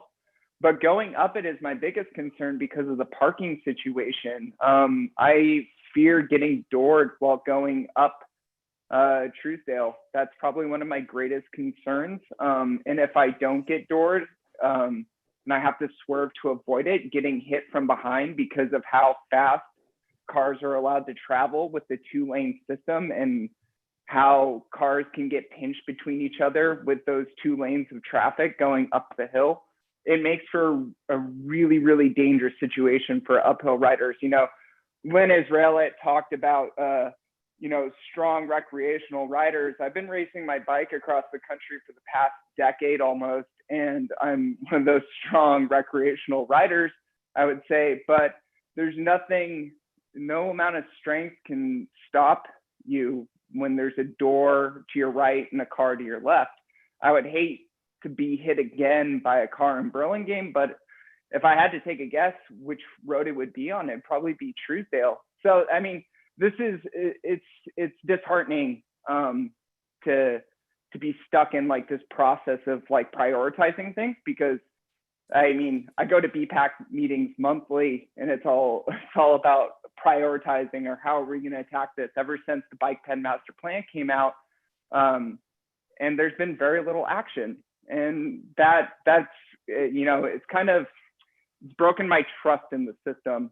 So that's all I got to say. I think Truesdale is probably, besides California, is probably one of the most important arterial roads in Burlingame. It connects to the Sawyer Camp Trail, which is a massive sort of vein that goes through the county. And I think that the commission needs to consider that. So thank you. So what I would say to that is that no one is tying the BPAC to their chairs for one night a month, right? the BPAC in the past has gone out and gathered a lot of data, and that data can be really important to the city. And one of the BPAC members who I'd like to praise went out one time because there was a dispute, not a dispute, but a disagreement between city staff and BPAC about a left turn lane on California. And they wanted to keep it. City staff wanted to keep it. BPAC wanted it gone. I happen to agree with BPAC strongly in that instance. And Warren Goodrich went out, he put a GoPro cam on the street and he got counts. And it pretty much, it was very decisive what the right thing to do was after he went and got those counts. He showed there are twice as many cars, twice as many bikes riding through that location as there were people using that left turn lane. And after we saw that, it was like, that left turn lane's got to go. And that was a good result for bikers. No, I'm sorry, I have the floor. Let me Mr. Bell, I have the floor. I have the floor. You don't get to interrupt. I'm sorry. And so the point is, we look to the BPAC for their opinions. I want to hear their opinions. That's why we're here tonight. But we also, and by the way, TSPC has been told this for our own selves by the city council, we look to people to back it up by going out and taking counts. And so, look, I don't have a closed mind to what we do in Truesdale. I have a actually, my mind is wide open to what we do in Truesdale. But I don't want to go based on anecdotal comments from a few people. I want data. And there are other streets that are important in Burlingame. And it may be Truesdale's more important. It may be that you're absolutely right. But what I would want is someone to go out to Truesdale and take some counts and say, you know what, at 8 to 9 a.m., on any given day, there are this many bikes on Truesdale. And you know what? There's only this many bikes on Bernal and only this many bikes on, say, Davis, right? And then I'd say, okay, you know what? That's pretty decisive. Like, that's a lot of people on Truesdale. You're right. But we don't have that, right? And I'm not going to say we're going to prioritize it for the city based on anecdotal data. And there's no one stopping anyone from going out and getting that data. Okay, I have Commissioner Lee's hand up. And I also, before Commissioner Lee, if you'll forgive me, Ms. Mai, you've had your hand up for a while, so I'm going to let you cut in, and then I'll go to Commissioner Lee. Thank you, Chair. I just want to point out, as I mentioned in the beginning of the presentation, this implementation plan is not something that is to be set in stone. We will revisit this annually as we see what budget looks like, what priorities are at that point, because behaviors change, priorities change based on the usage, right? And so, to your point, we'll take a look at data, but we will also, have an opportunity to revisit implementation priorities on a regular basis. Okay, Commissioner Lee, you had your, thank you, Ms. Mai. And I think it's a great point. I do think things will change when we bring the Rollins neighborhood in, and the priority for Truesdale may go up as a result of that, but it is a little ways off. Okay, Commissioner Lee, sorry, I'll let you in here. You're on mute, Commissioner Lee. Thank you. In going back, to this Truesdale, and I do appreciate that this is an ever evolving document. It's not a final list of what our priorities are. I do understand. It was nice to hear that. As far as Truesdale, one thing to remember about it, and I think it would be great if staff would go out and do some counts. It'd be nice if staff would do that, maybe when arrival or dismissal times of schools. But a bike lane is one of those things, if you build it, they will come. So if you build a bike lane, we will have a lot more bikers on there. Because right now, people are intimidated by the situation on Truesdale. So though there will be some brave riders right now, like Mr. Bell, riding it, I would certainly be less inclined to or other people might not let their kids or whomever ride it because there isn't a bike lane. But if a bike lane is built connecting all these major, we have 2 schools on there. We do have the Sawyer Camp. Down at the other end, we have the hospital, which has a lot of workers. And then we do have BART and the bike lane down there. I think definitely the Truesdale is one of those things. If you build it, they will come and it'll attract a lot more bikers if they actually have safe biking that way.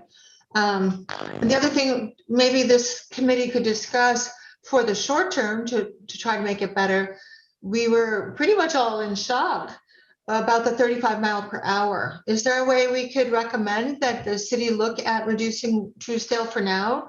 Not for now, but I mean, now to look at reducing it down to 25, which makes it safer for everyone, pedestrians and bicyclists using the road as it's designed currently. So those were my 2 things. I think it's one of those, if you build it, they will come, and Truesdale would have, I would imagine, 5 times the number of bikers if you made it safer, or it could be more than 5. I don't know where I got that number. And then what about if we recommend that city staff look at reducing it from 35 to 25? That would be my final comment on this. I appreciate that, Commissioner Lee. I'm going to ask in response to that Mr. Wong very briefly talk about the process for changing speed limits, because it's kind of a whole thing unto itself. Sure. So I will touch it and we could revisit it maybe another time. It's a reasonable point, but maybe if we go down that road, it's a long road, and I'd like to get to the pedestrian point that you made earlier, Commissioner Lee. So very quickly, Mr. Wong, sure. Like the 30-second version of traffic warrants and speed warrants, and then we're going to go to the pedestrian I won't even give you side. that, Chair Wetton. Okay. So the vehicle code, California Vehicle Code, dictates how we determine speed limits. We just don't willy-nilly place it. And from the last time we did it, based on the criteria we had to use, it was 35. I'll note that the section in front of Franklin School is 25. We've done that. We've lowered, and that's the limit we can lower it. And lastly, we will be going through our speed surveys, which establishes the speeds. I think we're due pretty soon. So we will look at it again at that point, but that's the quick and dirty of it. 30 seconds, sir. Okay, great. Commissioner Lee, you had asked that we look at the pedestrian side of this. So I'll ask Ms. Mai just to give us the view on the pedestrian side of this equation.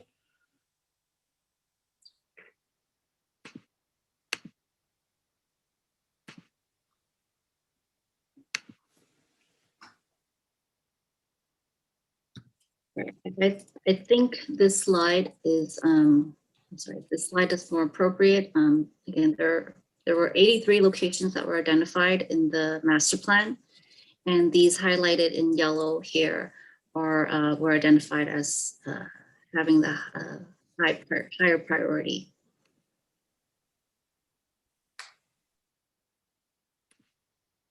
Could we have the list, like the spreadsheet? So I did provide a spreadsheet of proposed quick build striping projects that I'm going to implement as part of BPAC's discussion this evening, just to see if there's any particular location they want me to pull out and do something different than what the Bike Pit Master Plan has said. This way, I can look at whether or not it's to help with planning and making sure that I don't spend the money on constructing something that would be removed at a later date. And so I'm happy to share that list with Keithland here. But it reflects these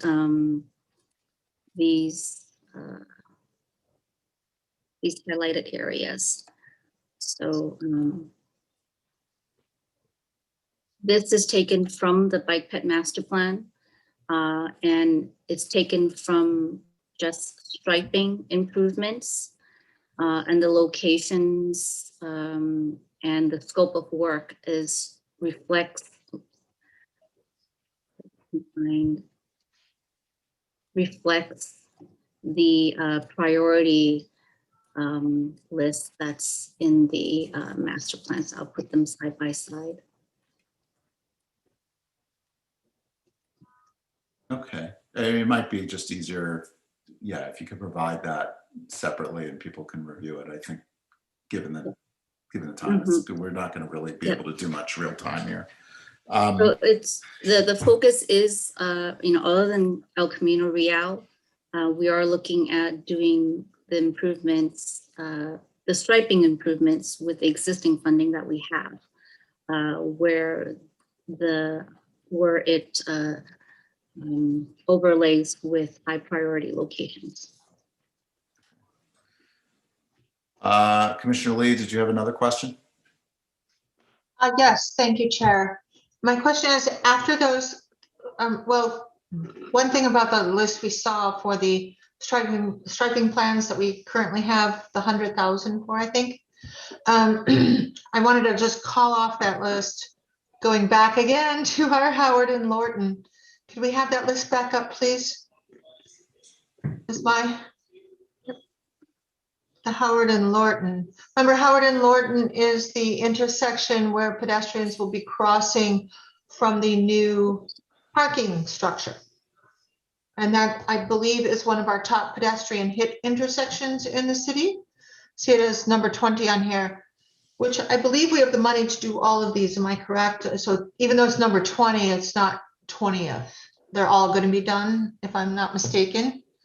It depends on the bids that come in, but the hope is that we can do all of these with the amount of existing money that we have. All right, thank you. So the Howard and Lorton, in addition to a high visibility crosswalk, could we also do it like Howard and Primrose, add an advanced stop marking just on the Howard end of it, two of them? The stop line in front of the crosswalk, just like at the Primrose one. And then, as I suggested in BPAC, because that is going to become such a huge pedestrian crossing to go to the parking lot, and it's a very wide road. I believe Howard used to have that trolley that went all the way east-west down to Coyote Point. So it's a very wide road. You don't really see the stop sign way on the far right side, and it's a small stop sign. It's the standard municipal stop sign. I was hoping we could increase the diameter of those stop signs at Howard and Lorton to help.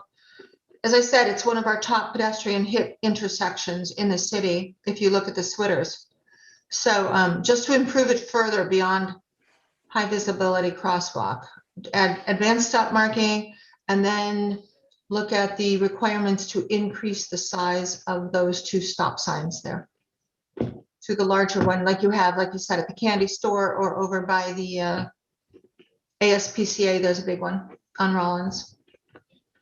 Simple, cheap, easy, but hopefully effective, and cut down those Switters collision reports. That was it. That's all I had on that. But after these 21 things, what's the next list of pedestrian improvements? Because there's more than 21 dots on this little map. Like, I don't know what these little dots mean. Are there any stop signs? Like, we wanted a four-way stop at Howard and.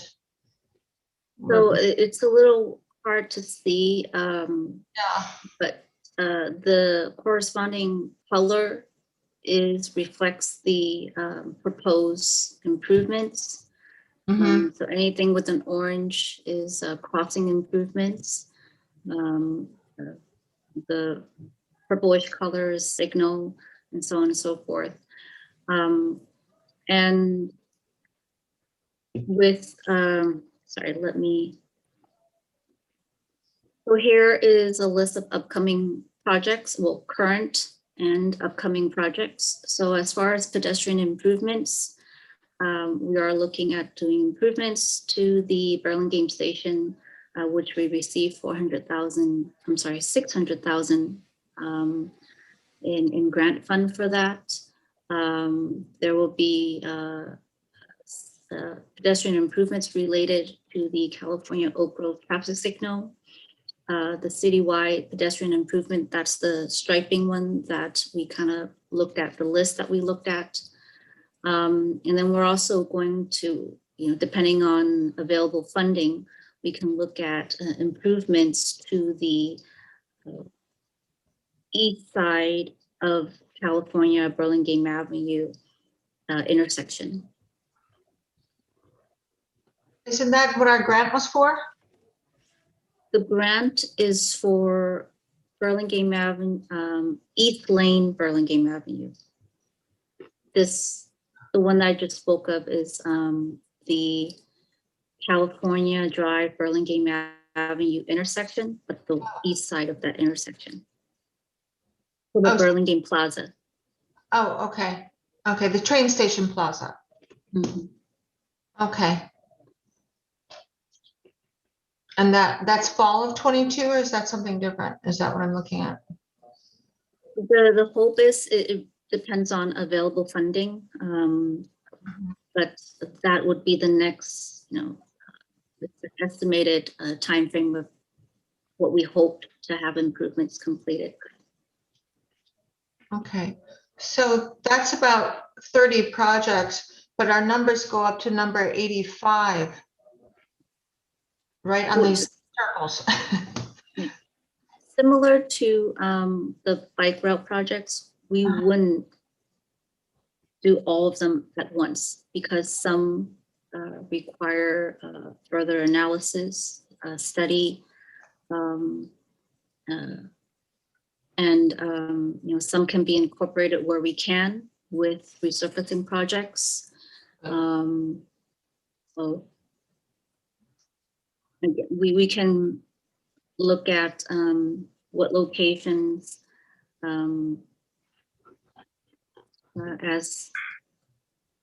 as we similar to the bike routes with priorities. Okay. Good. So other than the changes to Howard and Lorton that I suggest, because of it being such a big draw now with the new parking structure and because it's a big collision intersection for pedestrians already, those are my only changes and it sounds good to me. Thank you. Okay, thank you, Commissioner Lee. I understand that Ms. Frechette has her hand up, so I'll give her another opportunity to comment before we close the item. Great, happy to engage in the public process here.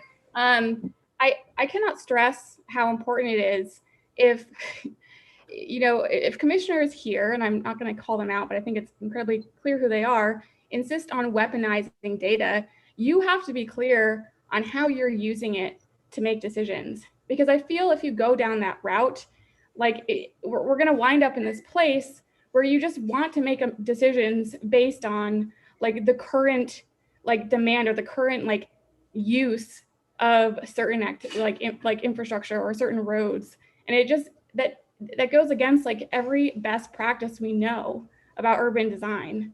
But beyond that, people are riding bikes on Truesdale. It's a fact, right? You either value their life or you don't, right? You can't refute that people are riding bikes on Truesdale, right? There's no way you can slice and dice that data. It's just a fact. You don't something to agree with or disagree with there. But this idea that we can only make decisions based on who is currently using something is so archaic and backwards. That's just not how it works. You make things better and safer, and it will be used more by people who are once more vulnerable. That is a fact. That's data. Everyone is all of a sudden so concerned about data, and I just see commissioners weaponizing it. I don't understand, Ms. Frechette. I don't understand what you mean by weaponizing data. That seems like a pretty loaded word for asking for more information.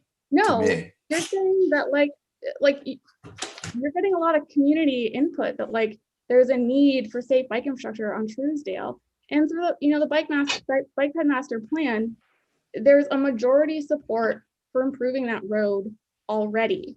and like when shown, one source of data, again, I emphasize it's not going to be representative of everyone. Like it shows that it is a vital route for a segment of people.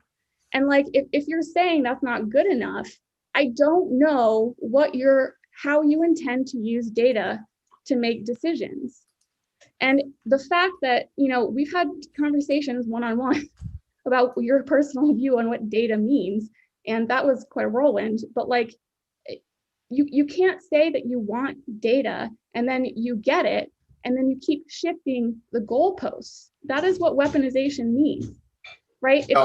I'd say, yes, I'm happy. You can talk about what we talked about one-on-one. It's no different than what I've said tonight. Yes, I would like to see more data. I don't like anecdotal data. I am not against improving Truesdale. To be clear, this is a priority setting session. Yes, I know people bike on Truesdale. As noted before, I lived on Truesdale, so I'm well aware of it. I also know that people bike on Bernal and Cortez and Davis. And by the way, you want to talk about vulnerable populations, the people I see biking on Bernal are children, and there's a lot of cars there and it's crowded. Now, I happen to live near there, and that's an anecdotal information. So I'm not going to sit here because I happen to live in this neighborhood and say, well, I think Bernal should go on the top of the list. I think while data is imperfect, and it's never perfect, and there is a point where you have to stop and say, okay, we've got as good information as we can get. It's a heck of a lot better than anecdotal comments from a couple people. Okay. I literally showed you a source. Like I literally showed. And that's a good source, and I'm really glad that you provided it. But it is also a very, very skewed source towards one population. You say anecdotal and words mean something. It is the opposite of anecdotal. It's literally just tracking people who use a service. The correct thing to say is that it's not representative of everyone because not everyone uses Strava. But the argument is that no one is saying that like this data source is representative. It's just saying it's a popular route based on this one source. It's not anecdotal. That is literally not an anecdote. Strava is not anecdotal. And I said when it was introduced that I thought it was helpful, but it was not representative, which I think we agree on strongly. And your follow-up comment in the comments was, you could always go out and get counts. That's correct. The city. I totally agree. I totally agree. But it's the you that's a problem, Ms. Frechette, right? Because you also can go get counts, right? The BPAC can go counts. I don't work for the city. I'm a community member. I already volunteer my time. I am not paid to do this work. The city, the government is responsible for protecting people and keeping them safe. Are you seriously? I would love for someone to go get counts. And if the city staff has time, that would be great. Okay. But I don't know that they have time.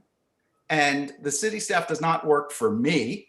And I've been informed that many times in learning to be a commissioner. The city staff does not work for me, and they do not work specifically for you. They work for all the people, and they have to set priorities. And if someone in the community, whether it's traffic commissioners, and by the way, we've done this many times, or BPAC members who in the past have done this very many times successfully, think something is not high enough priority and should be studied further, there's nothing stopping them from going themselves and getting some counts. It would be super helpful, and it would be a super great way to advocate. And there have been members of the BPAC who have done that extraordinarily successfully. And if someone says, look, Truesdale is not being treated as a high enough priority, it should be treated as a higher priority, I am totally open to that. But I'm also saying it would be helpful to go and look and say, you know what, 2 rush hour mornings at 8 a.m., we went out there, and this is how many bikers there were. And of the 3 or 4 other purple lines on this map, there were a lot more in Truesdale than there were on Davis, on Bernal, on Carmelita. So maybe we really need to prioritize Truesdale. I think there's nothing wrong with that. What you're getting? I don't know how that's weaponizing anything. You don't set the goalposts. No one has to listen to you to make a decision about Truesdale. You are the only one maybe with one other commissioner, saying, in order to make this decision, we need this data. And I'm saying that like, that is not actually how decisions need to get made. Like, you're the one arbitrarily setting that goalpost. There are lots of other reasons why this project could be prioritized with the information that we have. You're just saying that you think there should be another goalpost to hit in order to do that. And that, frankly, is just an opinion. Yep, you're right. That's my opinion. My opinion is we should have more information, and your opinion is we should prioritize it now. And I think that's where we'll have to leave it for the time being. Okay, do any other, oh wait, actually, I think I was informed that Commissioner Revelos had his hand up. So let me go to Commissioner Revelos.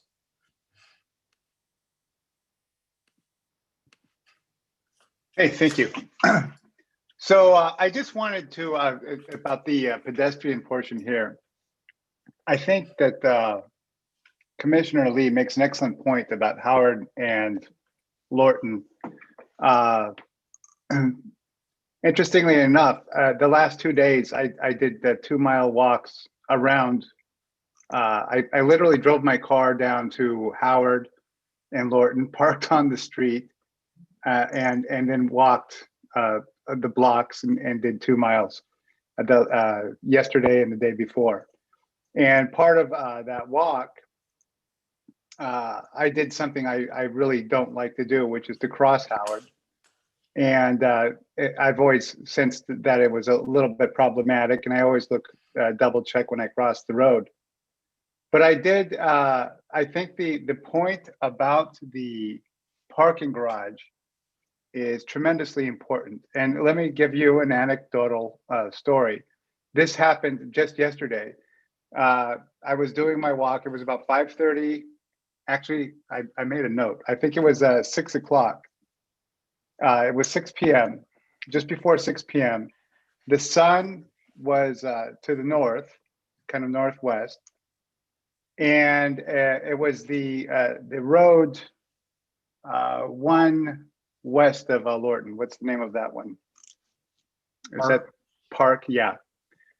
So that one has a traffic light, traffic signal. A coupe, a Mercedes coupe, pulled up on Park to the red light at Howard, stopped as though it was a stop sign, and then proceeded to drive right through the red light. At first, I looked at it and I gave it some thought, and I realized the driver had the sun in their face. They assumed that it was just another intersection with a stop sign, and then just drove through. And luckily for everyone else, there just wasn't a car going through at that exact moment. There were cars on Howard. They just weren't there at that very second.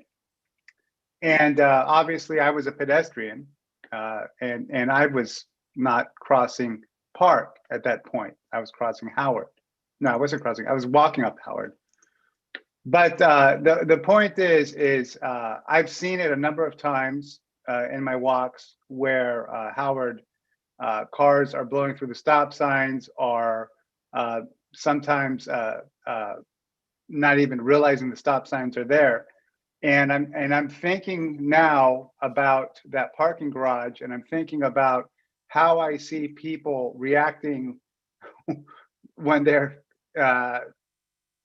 in that frenzy to get a parking space, and in those parking lots throughout Burlingame, and how quickly they go in and out of those driveways.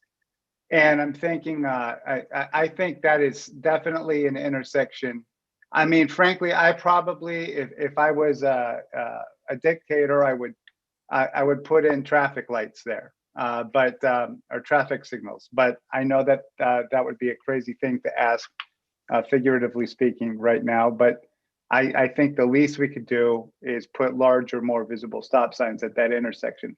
I think a lot of people are going to be going to that intersection who probably have never driven through it before because the parking garage is there.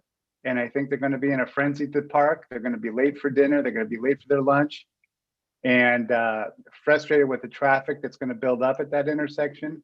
And I think we're going to see some at the very least, confused drivers, but very possibly some accidents and some pedestrian really and bicycle accidents. So I think it would be a good thing to get ahead of and to put the larger stop signs there. Let's, I think that's a really worthwhile point, and I would suggest that this is something we want to revisit at the end of the meeting when we're talking about future agenda items. You know, maybe circle back and see if that's something we want to revisit in a later meeting. I see you there, Commissioner Israelet. So if Commissioner Rebelos, if you're okay, I'll move on to Commissioner Israelet. Thank you. So now that we're in the pedestrian section, Ms. Matt, I just wanted to ask you, sorry, sitting a little long time on this hard chair. I see quite a few traffic crossing improvements that we want to make on El Camino on the southern end, which I think is great, especially around McKinley School and heavily trafficked area.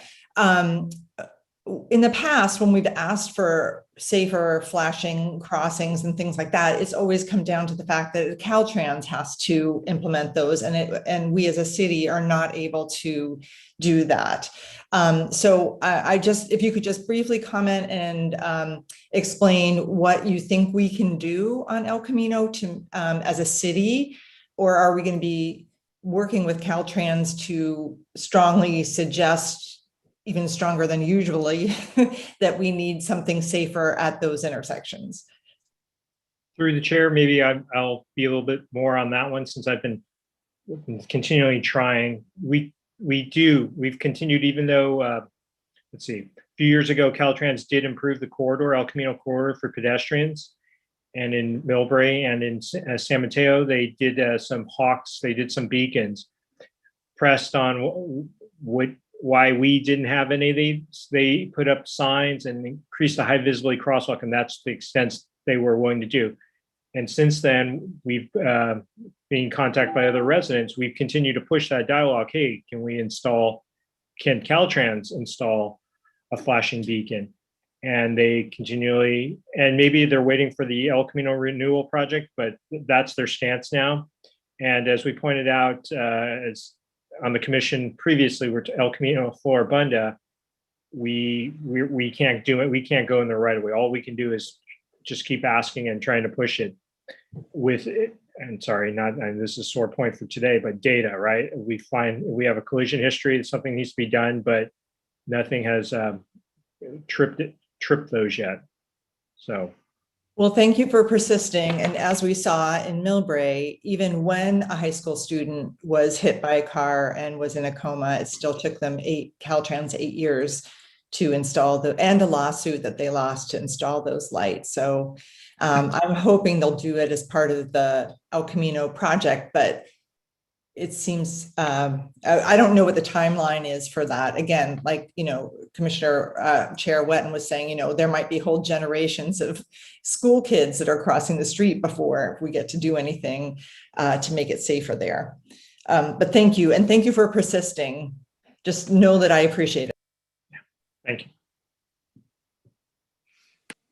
Okay, I don't see any hands raised. I think if there's no further questions, we can close this item. Mr. Wong, I don't think we needed to vote on this. Is that right? Through the chair, this is merely trying to update you on what we're going to be implementing in the near future.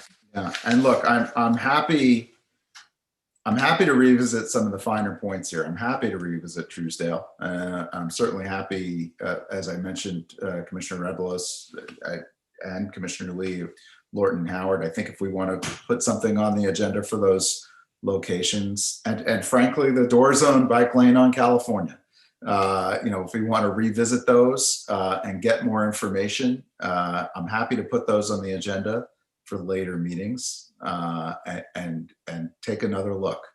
And if people care about changing those areas, then they can help get some more information on them, and we can move forward with maybe a decision that people want to see.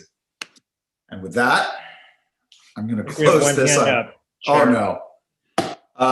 Commissioner Lee, sorry. I didn't mean that. Go ahead.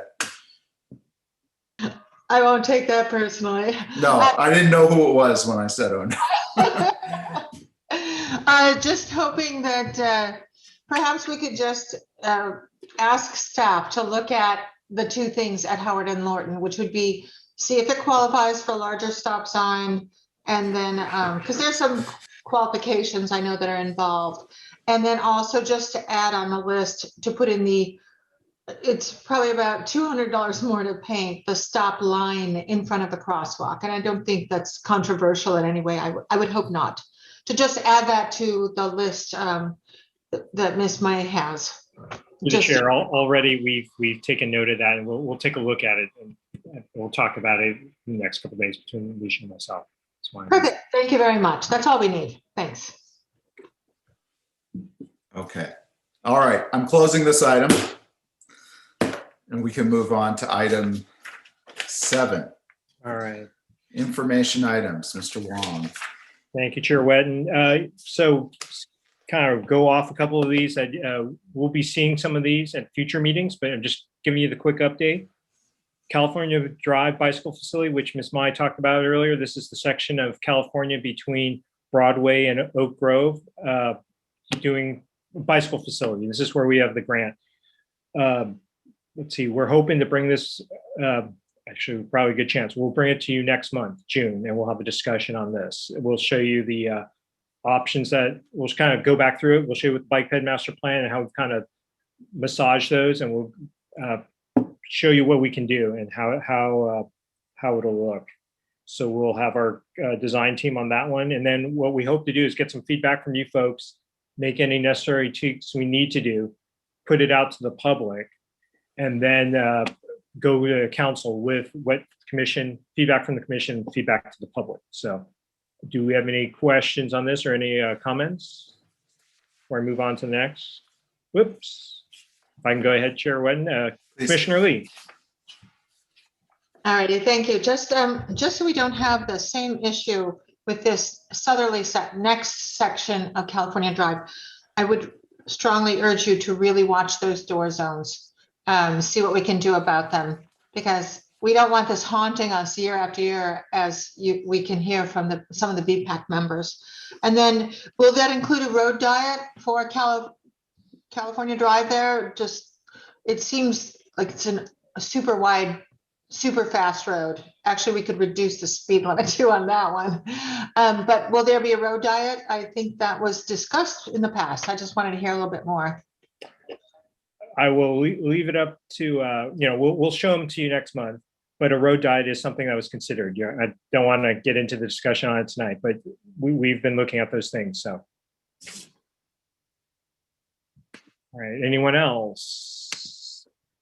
Oops. Sorry, there we go.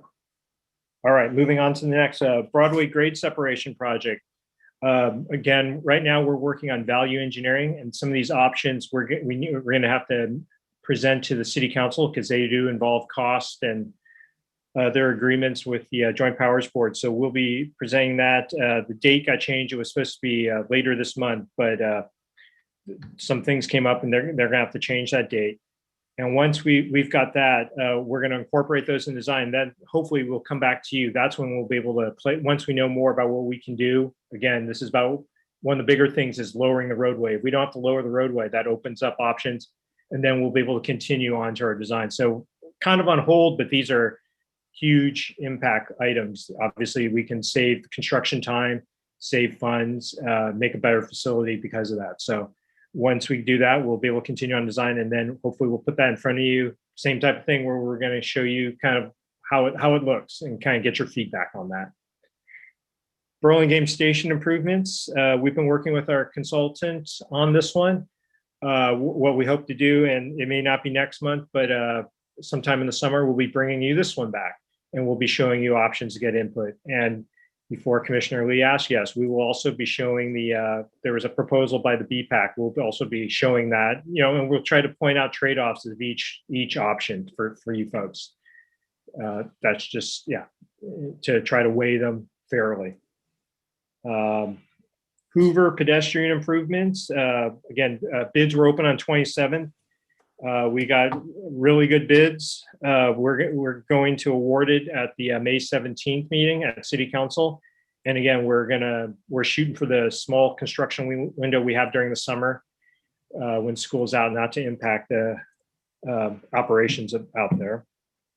Broadway pedestrian street lighting, because there's been a few issues with the bidding on this, but we're re-advertising and we'll be opening bids again on the 19th. Hopefully this is the last time, and we'll be then trying to get construction this summer, although we did receive an extension just today. So if somehow we start opening those pool boxes, taking the poles, some unforeseen condition, we won't jeopardize our funding if we have to delay it. So that's some good news. Boy, many things. We're gonna have a busy summer, folks. Old Bayshore corridor study. We had we completed our outreach. We may be able to bring it to you in June, but chances are might be a little later. And again, we're gonna be bringing design concepts here and options. And we looked at our road diets here as well for bike facilities and pedestrian facilities.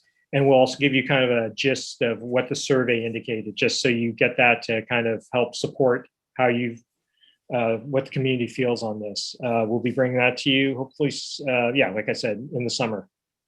Highland Parking Garage, we finally got PG&E to set a date, and I believe there might even be power now out there, which will allow us to not only put the elevators in, EV charging, but for what this commission has been working towards, the signage on the outside to indicate the parking. So that's something that's coming up. Sorry, I've been kind of glossing over these. Does anyone have any comments on these?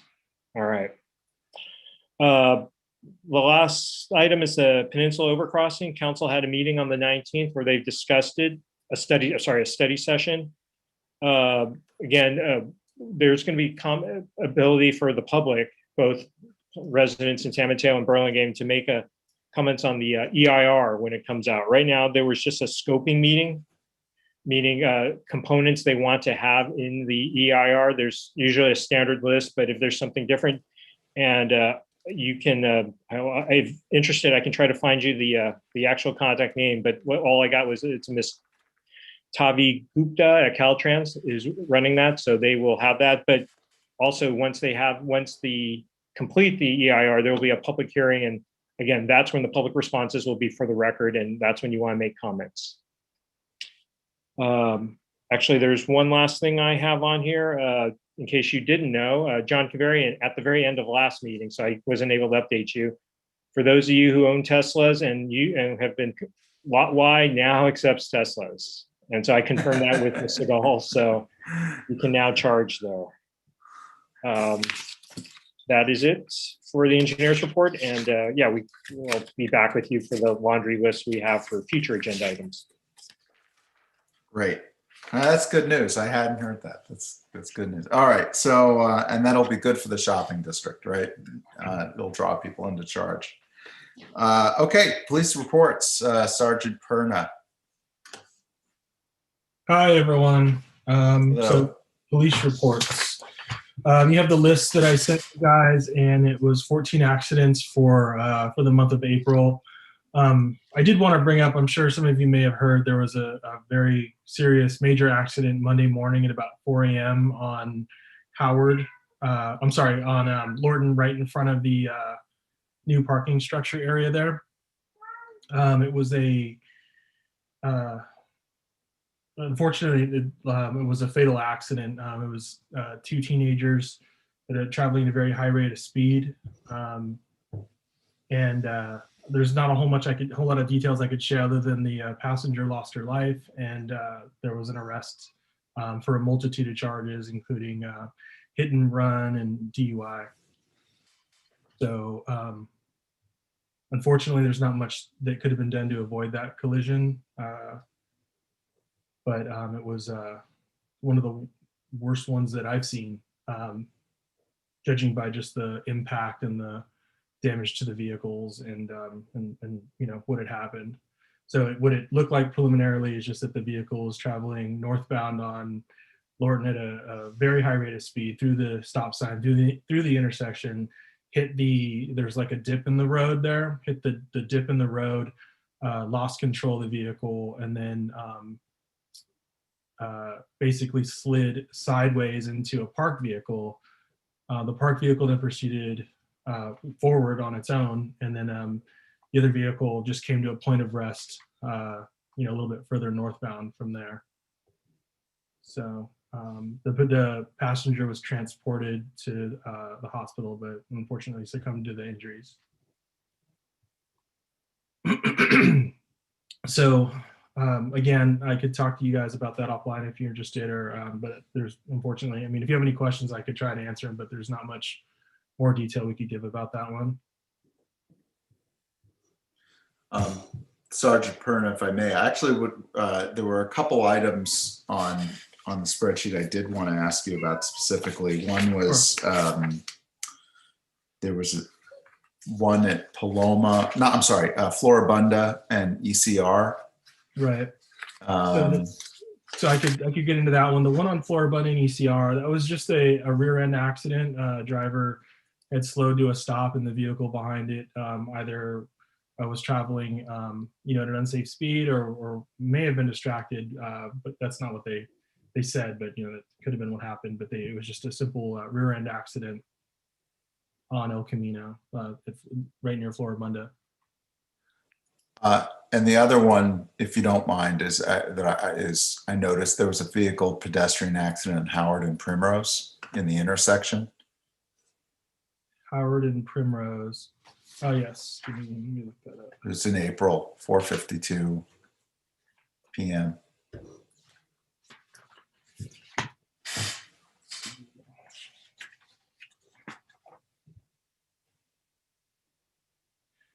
So yeah, the pedestrians were walking eastbound in the north crosswalk across Howard and Primrose. The driver was westbound on Howard. The driver made a right turn onto Primrose and struck the pedestrians. It was low speed and there was no injury, but the driver was at fault, obviously, in that collision. I'm sorry, did you say the pedestrians were in a crosswalk? Yeah, they were in the crosswalk and the driver made the turn and just simply, from what we could tell, it looks like they said they just didn't see the pedestrians. Well, I guess we were lucky then that there weren't injuries. Yeah. Was the driver cited with a moving violation? I don't know if I don't know if that's appropriate to comment on that. I'm not really sure, but I don't know if the driver was cited in that case. Again, I think we spoke about this at a BPAC meeting a while back, but it's the position of the police department and the chief of police. And I believe also he may have even spoke with the city manager about this, but it's not our practice that we want to, at every collision scene, make it a matter of practice to cite the motorists, because that's going to lead to motorists not staying at the scene if they're in an accident, partially, and also that not every accident needs to be, when an accident occurs, there doesn't need to be anything punitive, especially without a thorough investigation. So to just issue a citation right at the scene before, maybe all the details come out or a thorough investigation is conducted, I don't know if that's necessarily fair to the motorists. Sergeant Perna, I have one last question, and it's harder and you don't have to be able to answer it on the spot. There's no way you can answer on the spot, but it's come up in the kind of the ECR renovation. The sight lines have been an issue in terms of Caltrans's view of where trees go, and they're very concerned about sight lines, and I think it would be very helpful context for us, to the extent that we have any input, to understand if there have been a lot of left turn collisions or collisions that have occurred on ECR from people turning onto ECR. So the typical, the person who's on one of the side roads, say Lincoln or Sanchez or whatever, making a left onto El Camino. Sure. The idea is, there's sightline. There might be sightline issues because of all the trees, and it'd be great to know. I know you've already been crunching so much data already, but it would be great to know if there was a way for us to assess in the past few years of all the accidents on El Camino, if there have been many from that type of movement, or if it's in fact something that hasn't actually happened all that often. And like I said, I don't expect you to be able to answer that on the spot. I actually, in anticipation of that, I did sort of do some research on that today. What I found was that in 5 years of data, what I did was I just did a search by primary collision factor that would be like that type of a failure to yield type of collision. And two things, there have been a large number, almost probably our largest primary collision factor in our city is failure to yield, but that's from like left turns from El Camino, going north or southbound and making a left turn, crossing or entering El Camino, both from either a private driveway or from a side street. From what I could tell, there were about 10 in 5 years. So I could look into that further, and I could try to see if maybe a different primary collision factor was used. But the correct primary collision factor in searching our system for 5 years, like I said, I had about 10 collisions on all of El Camino. That's incredibly helpful. I appreciate you looking at that. I think that's super helpful. And I know there's at least one city council member when I raised that who was like, it might be hard to get, but I'd want to know. So I think it's appreciated. I mean, I think we'd probably want to look and see, like, I don't know if there's any comparable to ECR, right? But like you're saying that if you looked at like collision factors from people on ECR, it's much, much higher. Like that 10 is a small fraction of the amount of collisions that happen. Yeah, I don't remember exactly, but just for comparison, the number of left turn accidents in 5 years from El Camino onto any other street, I think there was like 90. So that just gives you an idea of how many more there were. And there were like 10 from basically a side street with a stop sign that was making like either a left or a right turn onto El Camino. Yeah, that's really helpful. I mean, we may want to dig a little more, but I think it's really good context. And Yeah, I really no, I appreciate could you looking at it. prepare I saved the data, and like I said, I could sort of prepare a report or even do like another map or something where you could, to see like if it's certain intersections or not. One that comes to mind, I didn't check this intersection specifically, but like the Easton area, like because those were like the real big trees are. Yeah. I know that if I avoid that, even when I'm driving like in a police car, those are the intersections I avoid making a left turn onto El Camino at, just because it is very difficult to see, past the big trees and stuff. And with just cars, changing lanes and things like that, and traveling at, speeds of, 35 to, 45 miles an hour. I've lived here 11 years, and I think I recently did it for the first time, tried to make a left on El Camino from Easton. And I was like, why did I do this? Yeah. It was a bad idea. That's very helpful. And actually the map might be helpful because it may be that like of those 10 accidents, they cluster, and it's just makes more sense to say, maybe this is just a place we shouldn't have left turns rather than again, to the extent we have input.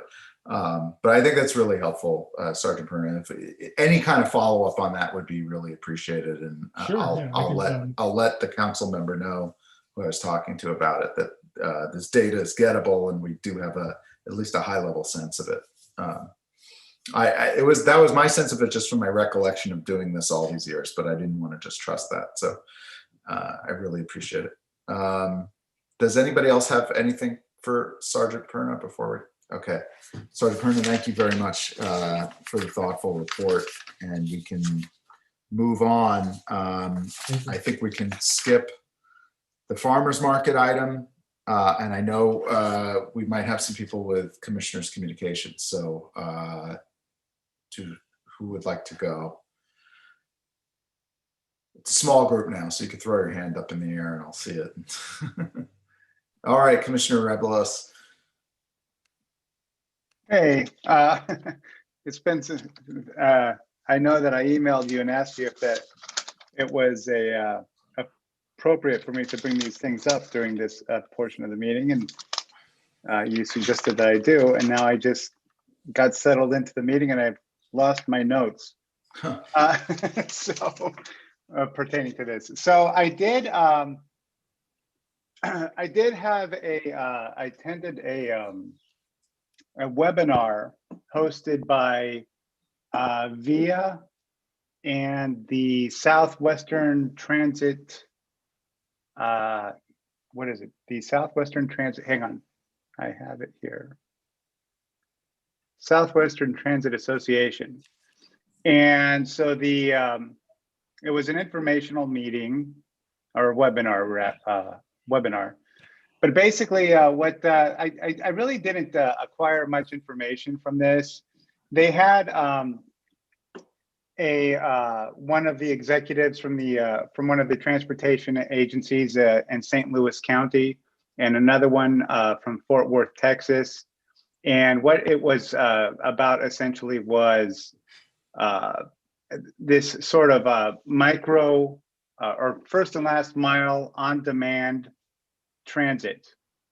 So VIA, for those who don't know, primarily has a smaller scale cutaway buses or shuttles, vans, and sometimes even just sedans that operate on demand, booked through an app similar to like an Uber or a taxi booking app, except that they kind of work off of a variable route, and they only work on that route when there's demand. So it works really well in areas where public transit, it doesn't make sense for a city bus or a train to run because there's just not enough demand. So it was interesting in the sense that I got some insight about how these communities are being served by VIA. In the case of Fort Worth, they were serving 4 small sectors of the city. And in the case of St. Louis, they were serving a far north semi-rural area and a far south semi-rural area. Unfortunately, though, both of these programs began during the pandemic. So there's really no usable data. They tried to make it look as good as they could, but there was really nothing there to walk away with. So there was really no sense of how successful these programs are.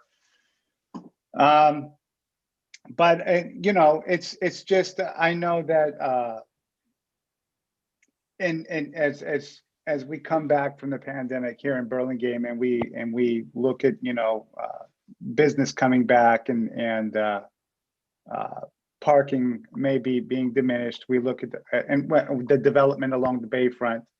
I'm just trying to educate myself with what information is out there. So I thought it was worth it to sort of report my attendance of this webinar. I think it's really If anybody helpful. has any questions, I guess I can answer them offline or something. They did send me after the meeting. I'm sorry, I didn't mean to cut you off, Chair. No, I was just, go ahead, please. They did send me the deck from the presentation. So if anybody wants me to share that, I'm glad to do that. Okay. That's great. No, I was just saying, I think it's very helpful and I appreciate you sharing it. It's very useful. I think it might be, well, I should check. Does anyone else have any communications they wanted to pass along? Okay. So then I was going to say it's a good segue to subcommittees on downtown parking. I mean, I guess I could, Commissioner Martos, go first. I mean, I have a couple observations, but why don't you go ahead? No, I don't have anything. Yeah, I was just going to say I've noticed that it's getting tighter, which is good and bad. And I know one thing, and I guess we can revisit this on the future agenda items, and may want to, is I know there's been some discussion of parklets extending past September. And I do think that is something we should discuss here. It may be something that Commissioner Martos and I break off before first and talk to city staff about and Chamber of Commerce about to get a better understanding of the thinking. But it's coming and it affects downtown parking. And I would add to that, we had a second town square meeting, I think a week ago Saturday, if I'm remembering correctly. And that's moving forward faster than I think I thought it would, which is, again, it's great. It's a wonderful thing, but again, there's obvious impacts on parking downtown. And I think we need to bake in to all the decisions we're making, whether it's parklets or Chapin, we need to bake in the fact that we might be taking something like 100 spots from a core lot offline in the not too distant future, and how's that going to impact things. So that's all I think we got. So it's grist for the mill for future meetings, I think. And maybe Commissioner Martos and I need to go off and have a couple conversations ahead of that. That brings us to Broadway parking and traffic issues. Commissioners Israelit and Lee. Yeah, if you don't mind, I'll start. Commissioner Lee reached out to me yesterday, but then I didn't have any time to get together today. That's okay. So today so I think I mentioned it to you. Today, Mr. Wong and I had about an hour-long conversation discussing the Broadway grade separation and how he will work with our subcommittee. He's going to be sending us the plans that have been shown to City Council and the Joint Powers Board, so that you and I, when we meet, Commissioner Israel and I meet, we can come up with, if there's any items. I know BPAC has a list of like 4 or 5 things that are very near and dear to their heart, to be sure that it's included in the plans, so then we can discuss it and bring it back to Teaspoon. But we'll get what our subcommittee recommends, and I believe I have the list from BPAC. I can get it again also, the list from BPAC, and then just take those in mind and look at it, how it affects all of us and Broadway. And looking forward to the better lights. I hope that they do highlight the crosswalks, not just illuminate the roadway with even lighting. I hope they highlight the crosswalks. I know you already have the design plan, but I'm hoping that. Thank you. Thank you. Sorry, through the chair. Just wanted to add, if Commissioner Israelit, Commissioner Lee, I sent to your, hopefully you got it. So it's a link to the presentations, City Council, as well as to the TA regarding the Broadway grade separation. So you have that. Thank you very much. We'll look at that. Thank you. Great. Thank you. Thank you for the attention to it. Citywide transportation alternatives. That's our new commissioner, Commissioner Revelos, and myself. We did have a good introductory meeting. I've lost track of time. Was that I don't know if that was last week or 2 weeks ago. It's been a long month for me. So, but it also sounds like Commissioner Revelos, obviously that webinar you went to was also constructive and helpful towards this. So Commissioner Revelos, did you have anything to add? I think we just have more conversations to have right now. Yeah, I think that was, I think you laid it out. It was gosh, I am not good with words. Introductory meeting. Yes, and I think that I'm looking at my notes. I don't have anything else to add right now. I think we talked about, we discussed a few things about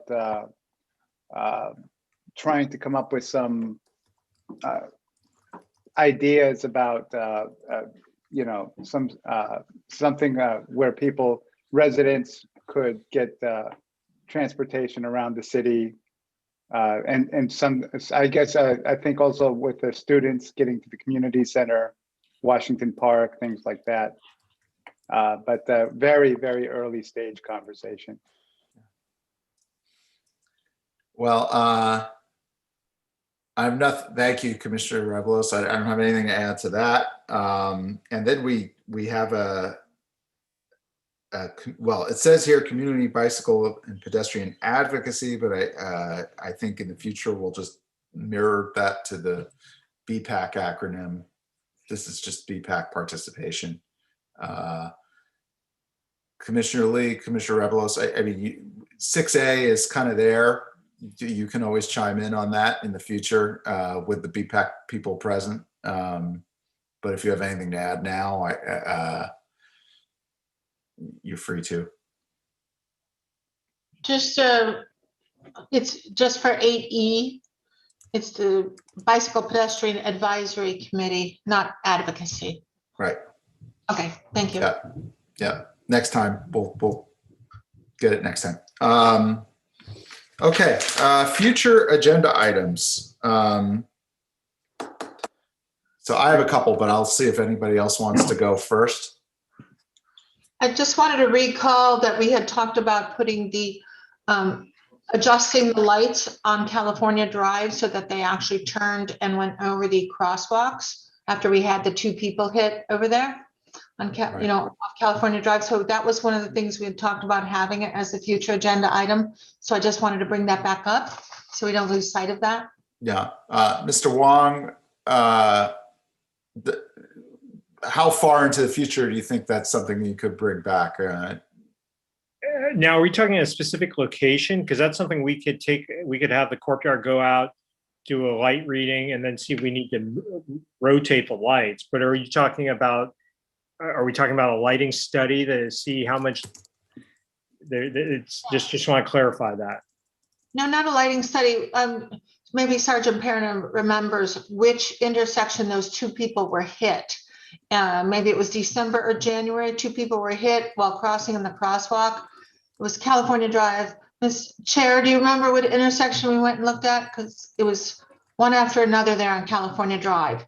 And 2 people were hit in the crosswalk, and the driver and it was winter. The driver just said, I didn't see them, and they were in dark clothes. And then we went out and looked, and the lights we thought were not in the best location for either the crosswalk and the bike lane. And if we rotated the lights, the street light that's on the electric pole, we think it would just really solve that problem. Those 2 people probably wouldn't have been hit then. So I can get you, it's the crosswalks, or where there could be crosswalks, along California Drive.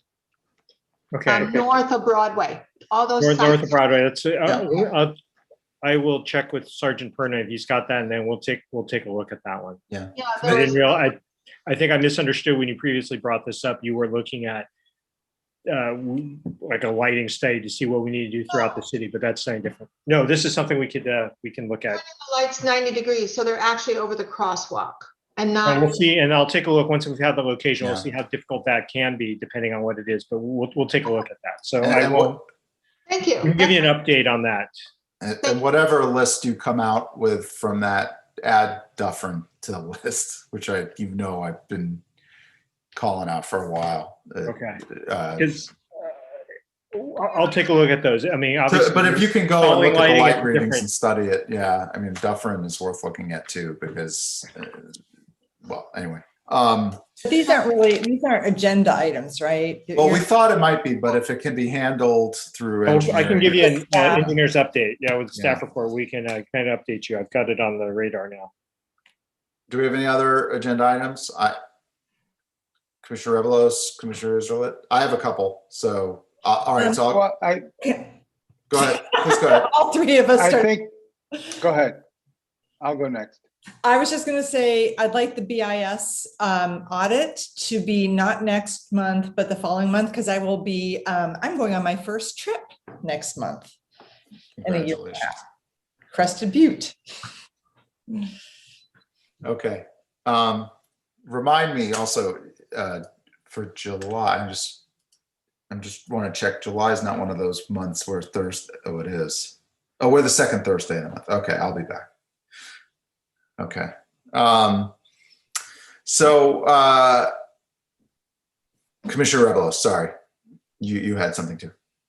I was really actually Commissioner Lee that had the stop signs at Howard and Lorton, but I wanted to make sure that we try to get those on the next agenda.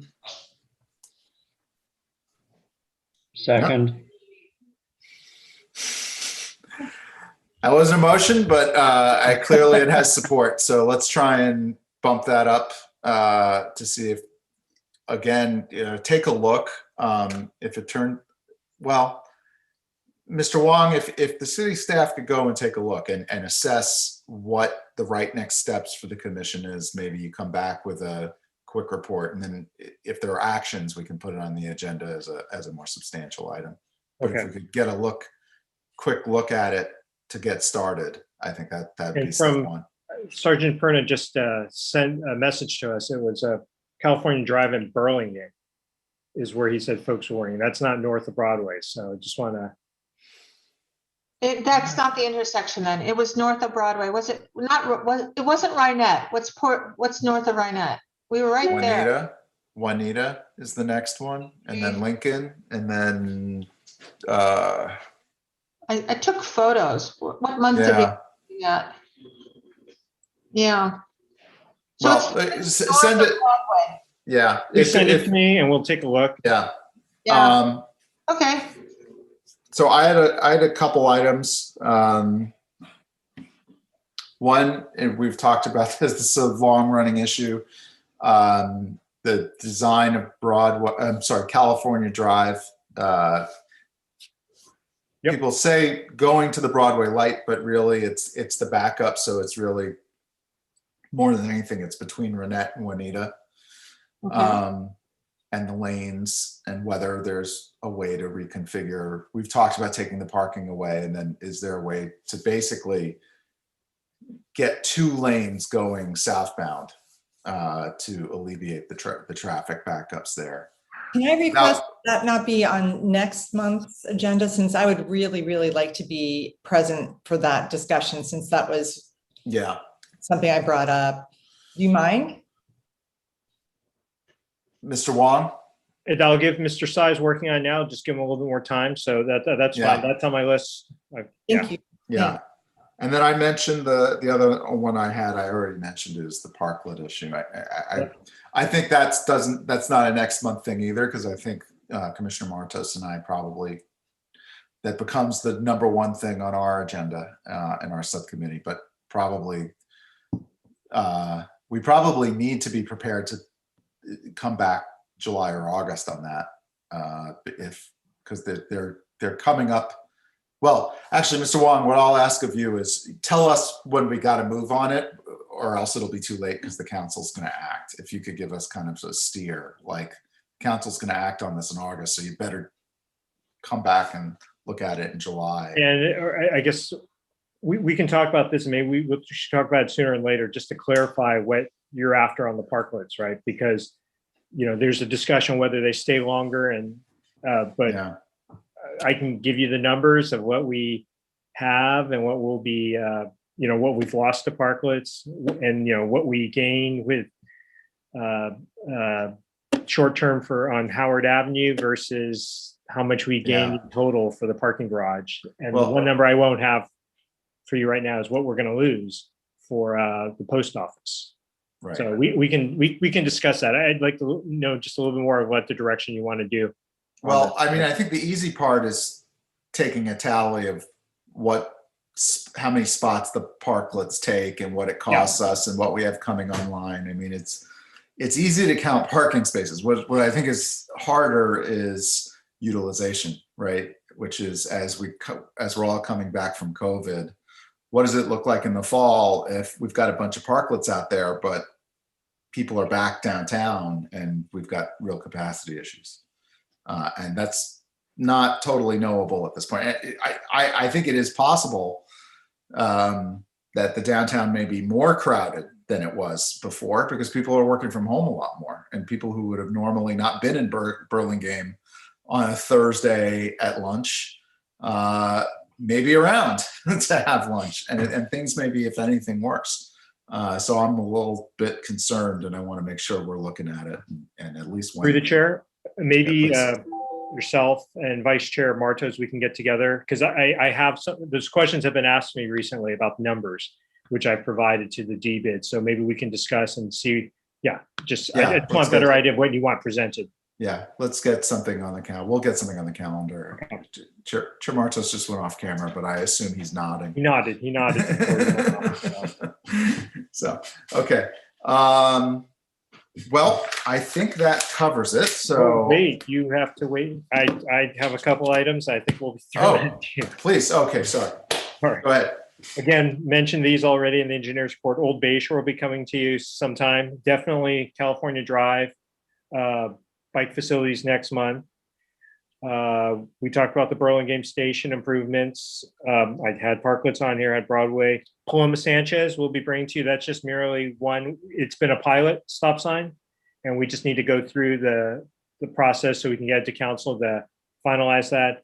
And when I was talking to Miss Michael, she mentioned that she might have a EV update. You guys are interested in that, so we'll talk about that. So definitely. That is, yeah. And on the EV thing, let me talk to you offline. You know, one goal I had for this year is to try and engage a little bit with the Planning Commission about EV in buildings, right? Yeah, and she obviously when she was back, she talked about reach goals. So she may be able to provide you a little bit more background on that as well. Yeah, and let me sideline and do some legwork with you before we push it any further. Okay. All right. Is it safe?